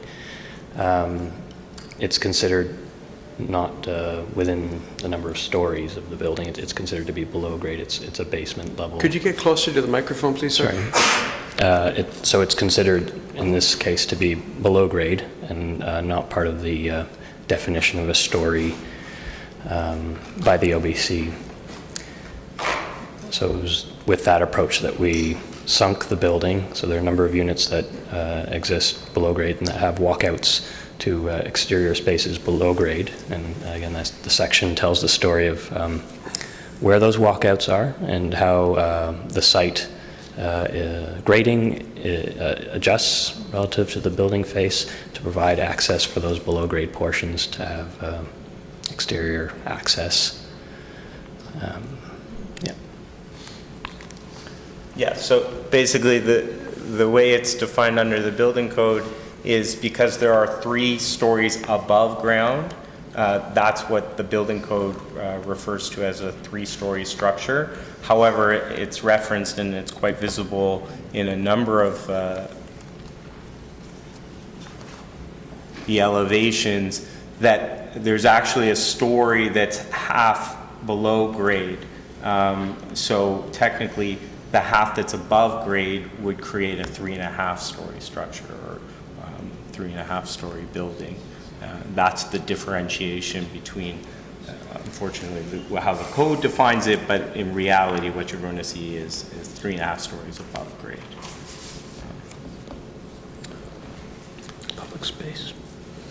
Right. Let's go back to the site plan. So as per the original proposal, there is a pedestrian muse that creates a connectivity for the site with Yonge Street, and it terminates at a parkette at the rear or at the western portion of the site. So that is the amenity space. It'll be private open space, publicly accessible, but available to both the public and primarily the residents of the development. The parkette creates an opportunity to obviously increase the setback of the development, but also to create that amenity area that is so needed in some of these denser forms of development.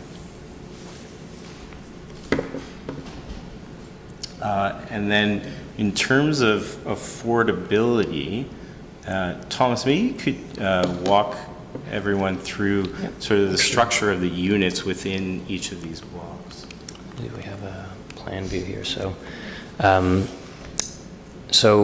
the buildings to the north, the block townhomes to the north, access is provided through a series of, if I move my cursor over this, a series of stairs.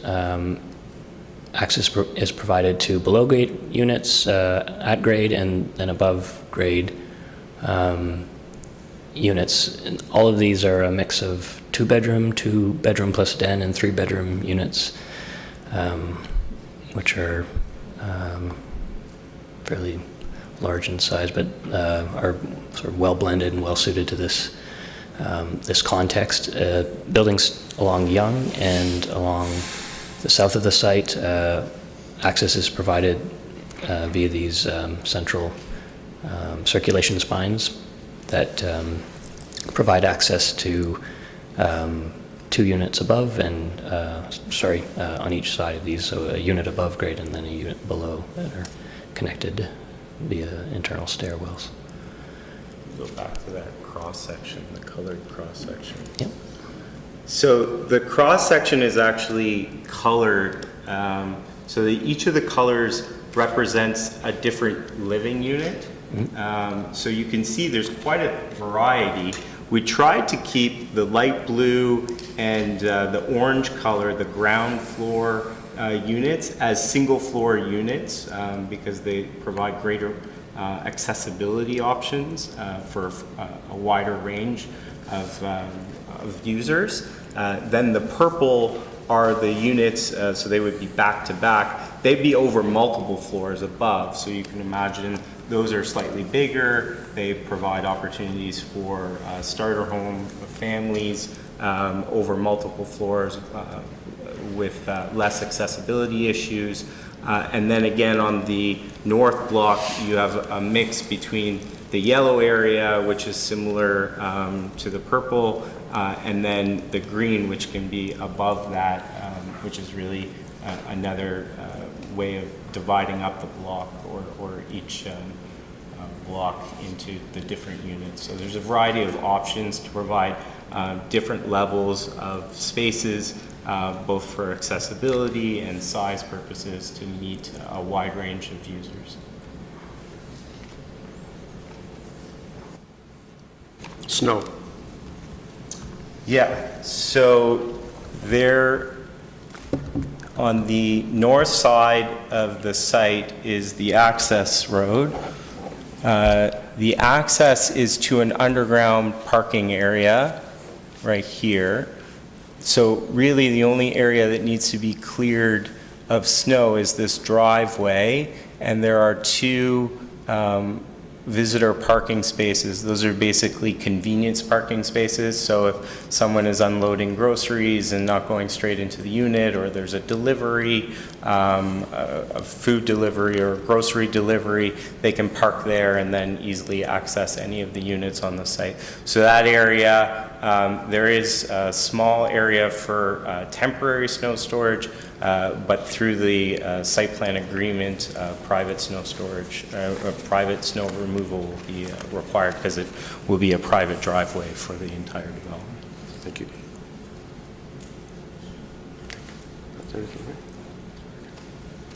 I think that's all the questions we got so far. Thank you. Please. Mr. Bridgeford.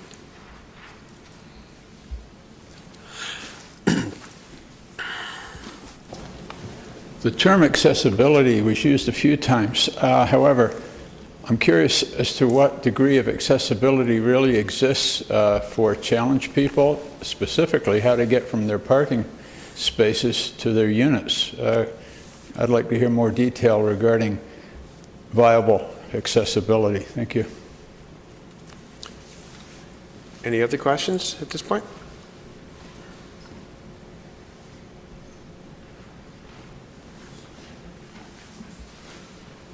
Hi, my name is Sarah Cross. I live at 101 Temperance Street, which is the property directly behind this development. So I'm really pleased to see that all the renderings preserve the municipal laneway, because that is the only way to access my home with my vehicle.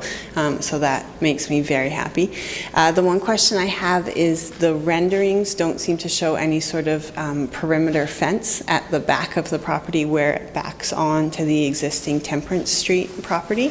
So I was curious if what the site plan is for fencing, and if that would actually prevent us from accessing the parquet space that extends to the back of our properties. Thank you.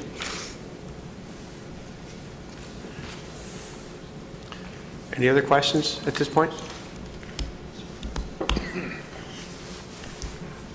So with respect to accessibility from the garage and then fencing at the back.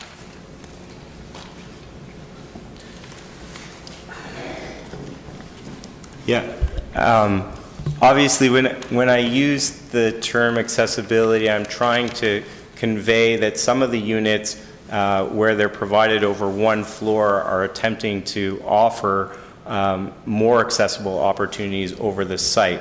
But as I mentioned off the top of the presentation, the site is significantly challenged from a grading perspective. So there are a number of stairs and ramps that will be provided all over the place. Unfortunately, it doesn't provide an opportunity for true accessibility for at all opportunities, but we have done our best to create opportunities for pedestrian orientation around the perimeter and through the pedestrian mews in the middle of the property to promote the walkability of the development, and also where we can, based on the grades, ramp as opposed to have stairs. Thank you. And fencing at the back. I believe, thank you. I believe our renderings did indicate a fence along the back. Indeed, there it is. That is fencing. Would orientate, oh, so It's you're from the looking from southwest. the southwest. Yep. Is that correct? Yes. So conceptually, there's wrought iron fencing shown at the property boundary. I believe that's intended to match some of the rail systems around the units themselves. However, we're obviously open to discussing any type of fencing that the community desires around the development. Thank you. Thank you.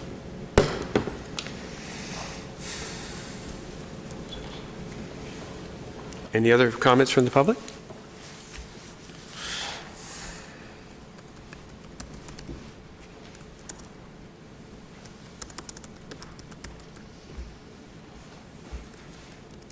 I'm just wondering what, if there's a height restriction along that elevation then, or if that's going to throw any shadow into any of the homes on that side.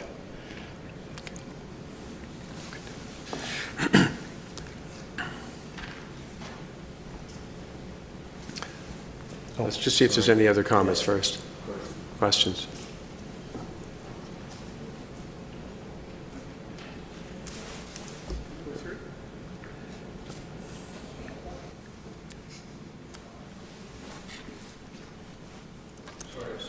Limited to two questions.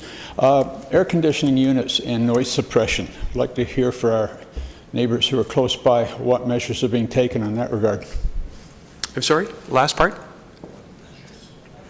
I'm not directly impacted by air conditioning, but I'm asking on behalf of neighbors, my neighbors, who are in closer proximity. Okay, thank you. Yeah.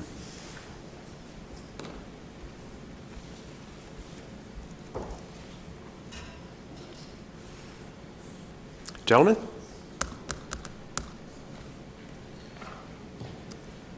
So we'll be working in tandem with our mechanical consultant to develop solutions that work within noise regulations, and we'll be mitigating that. Yeah, typically in these development forms, the mechanical equipment is provided on the rooftop and in an enclosed structure. So the enclosure itself is actually rated for noise and vibration. Okay, and the other question was on shadowing. Have you or will you be doing shadow studies? Yes, there was a shadow study originally submitted with the zoning bylaw amendment application. The significant setback to any building on Temperance through the backyards of those properties showed that there weren't any significant shadowing impacts from the proposed development. Thank you.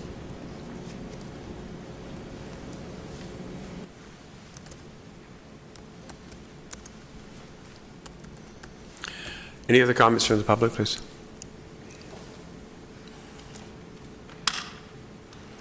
Seeing no other comments from the public, I'll close this portion of the meeting, and I will ask councillors if they have any questions for the proponent. Councillor Tom. Thank you, Mayor Dahl. I have a question with respect to the parkette.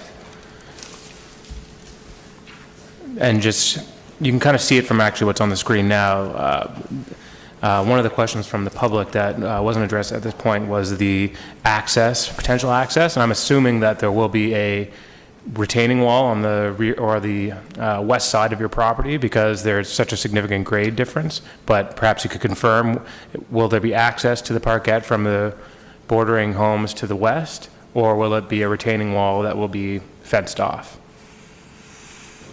So at this location beside the municipal lane that accesses 101 Temperance, there is a retaining wall on the east side of that municipal lane because the building is below grade there. But when you get to that parkette area in the middle of the site, the grade is actually even with the adjacent properties. So it sits higher than the pedestrian mews that's shown here. So you can see that the pedestrian mews where the trees are is actually below the grade, the brown line. But when you get to that parkette area, it actually sits at the adjacent grades of the Temperance Street. So it will sit at that level. It could be accessible. I don't know. Those are other people's backyards, whether they want fence lines or privacy fences around that type of facility. I mean, I live in the area, so I know that it's hard to imagine that, particularly behind, I think it's 101 and 99, that it's even with what the new parkette is going to be, because again, if you stand at that fence line around where that municipal lane is, you look down into the site as it currently is. I mean, there's a 2-story apartment complex that's there now, and it almost feels like it's almost even with grade, the roof of that building. So, I mean, I'm having a hard time visualizing how this parkette's going to fit into this development. It's either going to sit atop of the mews area and have to have stairs up to it, or it's going to sit below and there will be a retaining wall and so forth to the residential areas to the west. I know we talked a lot about grade the last time you guys were here, and obviously you guys did a lot to address that. So again, I think for me, I'm having a hard time visualizing how that's all going to fit into place, but you're telling me that it's going to be even with the properties to the west, so. Yeah, there's actually a series of steps here leading from the parkette, which would be at that elevation, a little bit below 101 Temperance, but at a higher elevation certainly than what you're seeing on the existing apartment building. So that would be even, and then as you come down the steps, you would start to get to that pedestrian mews, which is closer to that elevation. Great, thank you. And then the last question I have for the developers are you guys open to site plan changes or modifications? I mean, in terms of architectural styles and things of that nature? Yeah, we just submitted the site plan application last week, so it's going through circulation now, and I expect a number of comments to come back on it. Thank you. Councillor Gardner. Thank you. I think you've done a remarkable job. I would hire you. I'm not in favor of stacked townhouses at this location, but I don't know what the rest of council is going to say, but I think you have presented a really great rendition, and I can see how serious you are about it and the amount of work that you've done, so thank you. Any other comments for the proponent? Questions from council? Seeing none, I'll close this portion of the public meeting. If someone would please put the report on the floor for me. Councillor Gardner, Councillor Thompson, thank you. Speaking to the report, Councillor Tom. Thank you, Mayor Dodd. I have a question for Mr. Ramuno. The proponents have discussed that the site plan has also been submitted. When will council get a chance to comment on the site plan? Does that come as a part of the report that's on the motion that's proposed in front of us at the same time, or is that going to be dealt with separately at a different GC? Mr. Ramuno. Certainly, through you, Mr. Mayor. At this point, as the applicant mentioned, that we just received the site plan, but if we do proceed with a future report on the zoning bylaw, as it's typical, we will also present the site plan application at that time as well, to provide council an opportunity to take a look at the actual architectural design, colors, etc. So there will be an opportunity for council to provide input related to the specific design and architecture of the development itself. Thank you, Marco. Would it be appropriate then, I guess, I mean, I don't want to get into the details of the site plan. I know we're not dealing with that now. We're dealing with something else, but I think in light of the fact that they've just submitted it and there might be modifications before it comes through a report back to General Committee, I guess I would like to propose an amendment. I'm not sure if it's going to be in order or not, so perhaps the mayor can decide on that, but I'd like to propose an amendment to the motion, add a third clause. I'm sorry, I was just I'd like confirming to something. add an amendment, and you'll have to let me know if it's in order or not. And the amendment would just be to add a third clause that would say that the final site plan, architectural designs, and building materials reflect and complement the heritage character of Yonge Street and surrounding historic neighborhoods. I have it written down if the clerk or anyone needs to. Is there a second for that, Councillor Marcos? So I can read it out again. Yeah, if you don't mind. Yeah, so that the final site plan, architectural designs, and building materials reflect and complement the heritage character of Yonge Street and surrounding historic neighborhoods.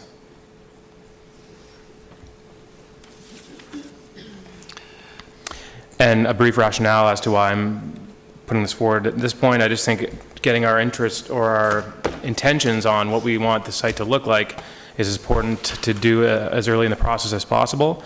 And while I appreciate the architectural work done to this point, I don't like the style, the architectural style that's been presented. And I know that might sound, I know beauty's in the eye of the beholder, but I just think that this is, bordering on a key heritage area in Aurora, the downtown core of Yonge Street and the surrounding historic neighborhoods. I mean, on Temperance Street and then even to the south and north, there are listed buildings and designated buildings that the homeowners and residents take great care to upkeep.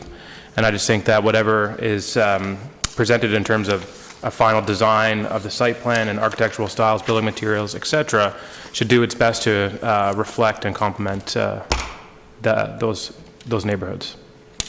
Thanks. Thank you, Councillor Tom. To the amendment, Councillor Humphries. Thank you, Mr. Mayor, and I appreciate the amendment, and I'm in support of it. I just want to say that I think the developer did a really good job in terms of what they've come back with, and if you have an opportunity to read the official plan and the promenade study, it will actually identify some of the key elements for development on Yonge Street and look and feel. I actually like the architecture, but not exactly at that spot, somewhere else in town. And so I love the units, I love the design, which you have planned and so forth, but just that the look and feel is more of a historic type of look, so different outside, exterior, otherwise it's fantastic, and I support the motion for sure. Thanks. Thank you. Councillor Johnson. Thank you. Through to Mr. Romano. Mr. Romano, as Councillor Tom had mentioned, sometimes beauty is in the eye of the beholder. So who will make that determination on whether or not it reflects and complements the heritage character? Will it be yourself or somebody within your department? Will it go before the design review panel? Or ultimately, will it be council's decision? I just want to understand who's making that call. Mr. Muno. Through you, Mr. Mayor, ultimately it will be council's decision. I've heard the comments. We'll work with the applicant, have them take another look at some of the design elements. Staff will review it. We'll also run it by our control architect, who is the planning partnership. They'll have to sign off on any site plan or future building permit. And prior to bringing it back to council, that review will be conducted. But ultimately, I'll make a ultimate recommendation to council but council still has an opportunity to provide their comments. We've heard some comments this evening, and we'll work with the applicant. So in essence, in a future report that would come to council, it would reflect your recommendations or the department's recommendation and some sort of statement that you feel that it reflects or in complements or it doesn't. That's correct. Okay, that's great. Thank you. Any other speakers to the amendment, please? Councillor Tom. Sorry, just one clerical thing to what's on the screen. The last and surrounding historic neighborhoods. Okay. Linda?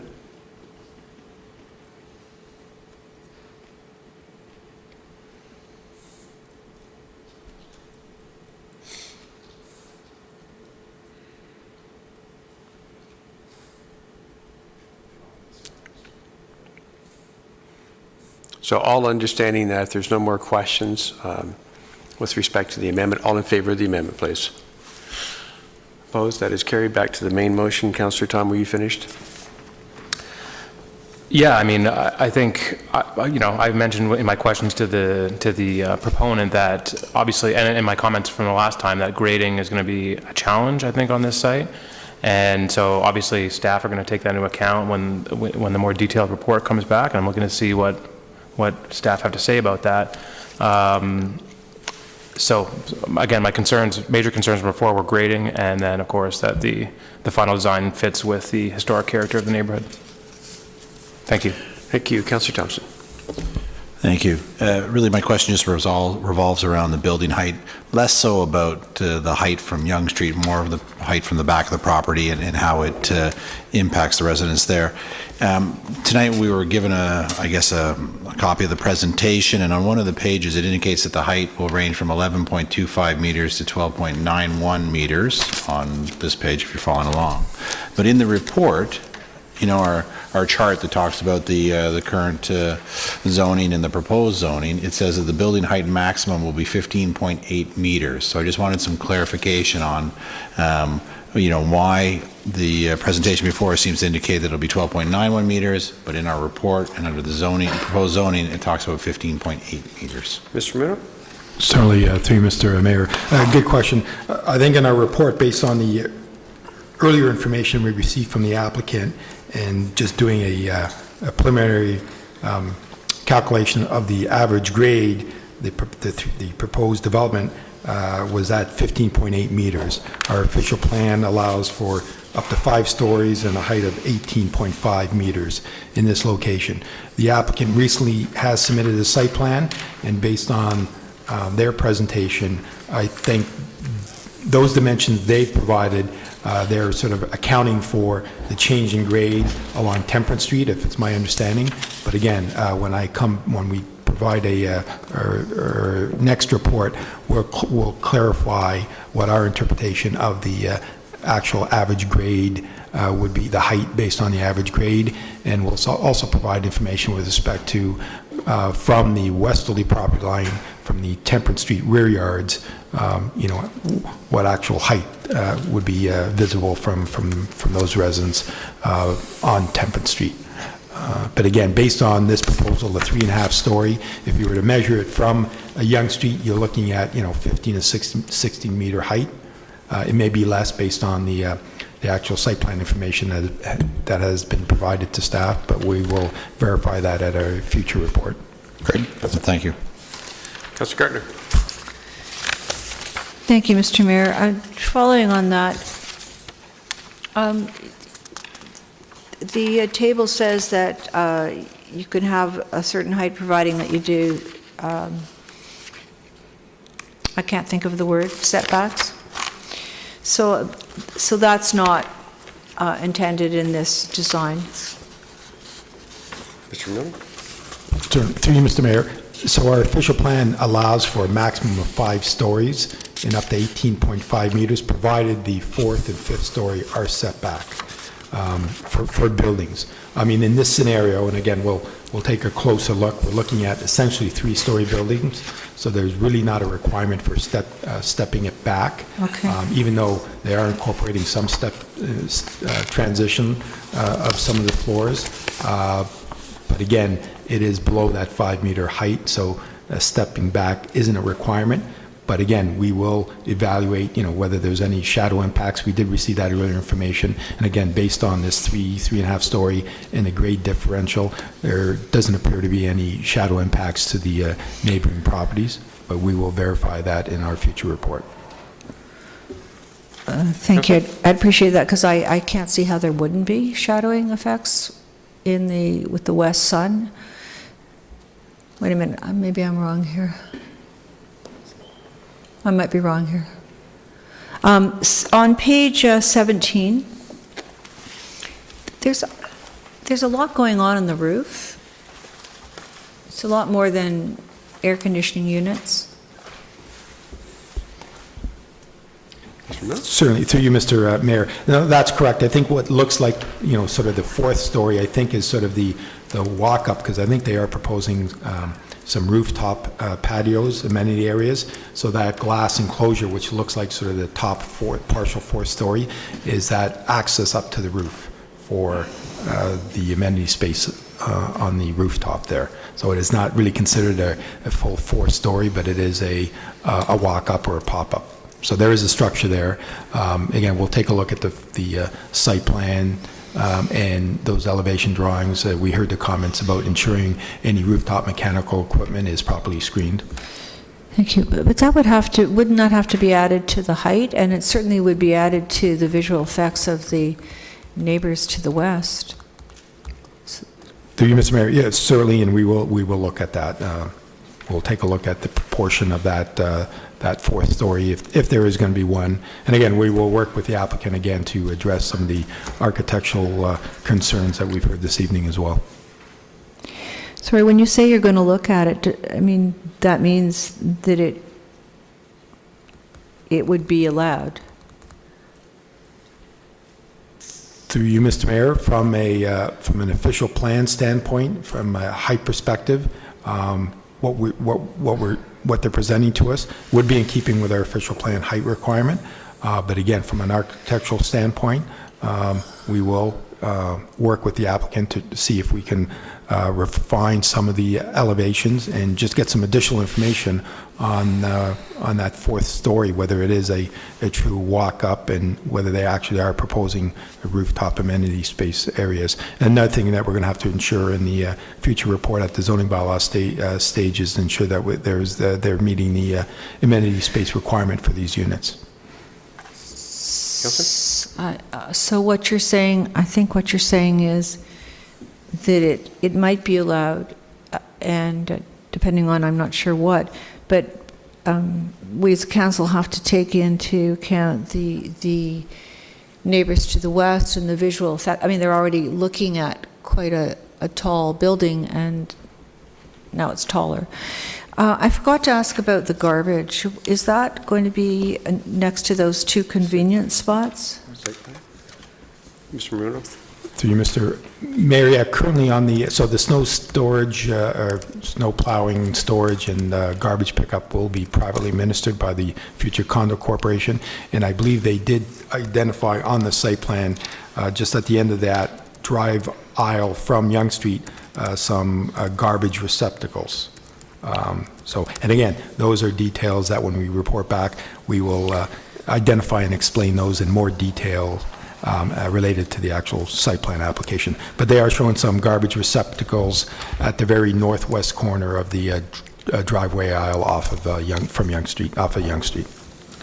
Thank you. The reason I'm mentioning that is I was a visitor in a very expensive condominium also on Yonge Street, and when you looked out their window, they saw the garbage receptacles, and it really wasn't very pretty. So I know it's part of site plan, but I think that we need to take our future residents into consideration. Also, on the second page of the handout that we got tonight, there's a lot of trees behind the existing buildings. And I can't tell, are these trees on the proponent's property? Are they trees on the temperance? Are they trees on the neighboring properties? And are they going to come down? Through you, Mr. Mayor. Again, there are some trees on the applicant's property, and I think the majority of those would have to come down, except for that little EP area at the very northern limit, northeast corner. But again, there would be, through the site plan, there would be opportunities for some landscaping and replanting. And I know Klaus mentioned it earlier on. It's something that we'll have a discussion on with the applicant, and when we report back to council, whether there is an opportunity here with this type of development to secure some type of urban square out by Yonge Street. It may be a very small portion, but some area that could be made available to the public as a little urban park. In connection with perhaps the parkland requirement. So it's something that we'll address as well when we report back. And again, there will be additional landscaping required as part of the site plan along Yonge Street and within the amenity area, the Muse common area that its applicant is showing on his plans. Thank you. I'm really thinking of what our residents who are in place in that older neighborhood are going to see. You did mention amenity space. Do stacked townhouses have to have amenity space? Through you, Mr. Mayor, yes, they do. And I'll look to Kaylin. I'm not sure if it's the same requirement. The amenity area for towns and apartments, I believe it may be the same requirement. It's easy, obviously, to accommodate within sort of a stacked townhouse development than an apartment building, but there is an amenity space requirement in our zoning bylaw. And it doesn't have to be indoor? Through you, Mr. Mayor, I think it's a combination, and that was that last amendment we made to our comprehensive zoning bylaw, a combination of interior and exterior. So there would be no interior in this case? I'll have to confirm that. Yeah. Thank you. Could you please remind me why there wants or needs to be a change from PDS 1 and R7 to central commercial PDS 1? Sir. Certainly, through you, Mr. Mayor. Again, the zoning on the site is the PDS 1, and there is that small portion. I don't know if we can put that zoning map back up, Caitlin. There's a small portion of the property, the very westerly central portion, that still has the old R7 zone. So as part of the application, the entire site will be zoned as Promenade Downtown Shoulder. And as we've identified on page 5 of 8, there are a couple exceptions that are required, permitting the stacked townhouse form, reduction in that rear yard setback, and then the height, again, that'll have to be confirmed whether it's 15.8 or less. The current zoning is 10-meter height, even in the promenade zone, but again, there is permission to go up to 18.5 provided it's stepped back. So it looks like there'll be a requirement for 2 or 3 exceptions, but it's really just harmonizing the property to include it all as identified as a promenade zone, because the portion still has the old R7 zone. Thank you. That was a very thorough answer. I'm wondering about the commercial part. It's residential. Why are we asking for commercial zone? Mr. Mayor? Through you, Mr. Mayor, they are not proposing commercial. The PDS zone does permit some retail at-grade commercial, so that zoning permission is in place. And if you recall, it's a carryover from the original C2 commercial zone that permitted just about everywhere within our Yonge Street corridor, commercial, retail, at-grade, and residential above. So that is permitted within the current zone, but based on their proposed development, they aren't proposing any retail. It's strictly residential. Thank you. I just find the commercial designation strange, and also we have an R7, which is a stable neighborhood zone.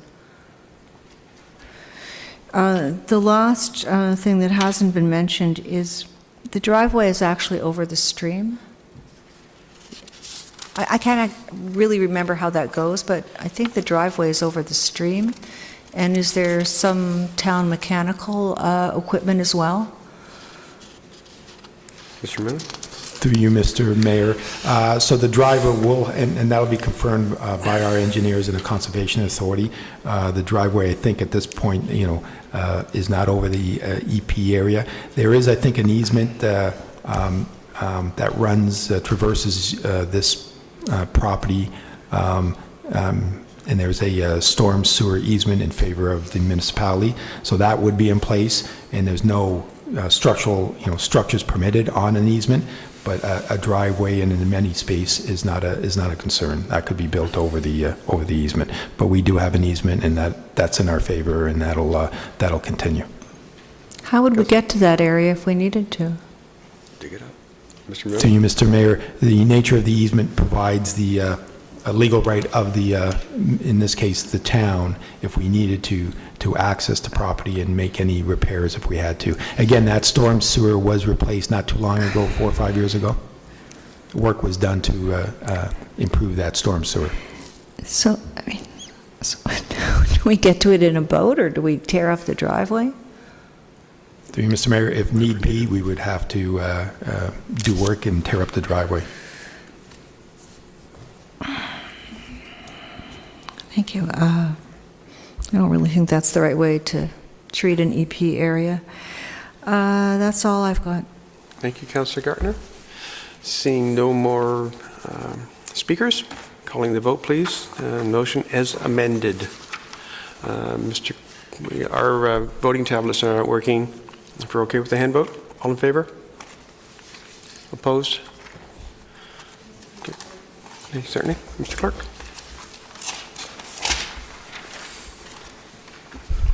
Thank you, Mr. Mayor. And through you, recorded vote has been requested for item 2 on tonight's agenda, the main motion as amended. Mayor Dahl, how do you vote? Yes. Mayor Dahl votes yes. Councillor Thompson? Yes. Councillor Thompson votes yes. Councillor Humphreys? Yes. Councillor Humphreys votes yes. Councillor Abel is absent. Councillor Gartner? No. Councillor Gartner votes no. Councillor Kim? Yes. Councillor Kim votes yes. Councillor Tom? Yes. Councillor Tom votes yes. Councillor Peary? Yes. Councillor Peary votes yes. And Councillor Maracas? Councillor Maracas votes yes. The motion carries. Thank you, Mr. Clerk. That concludes our meeting for this evening.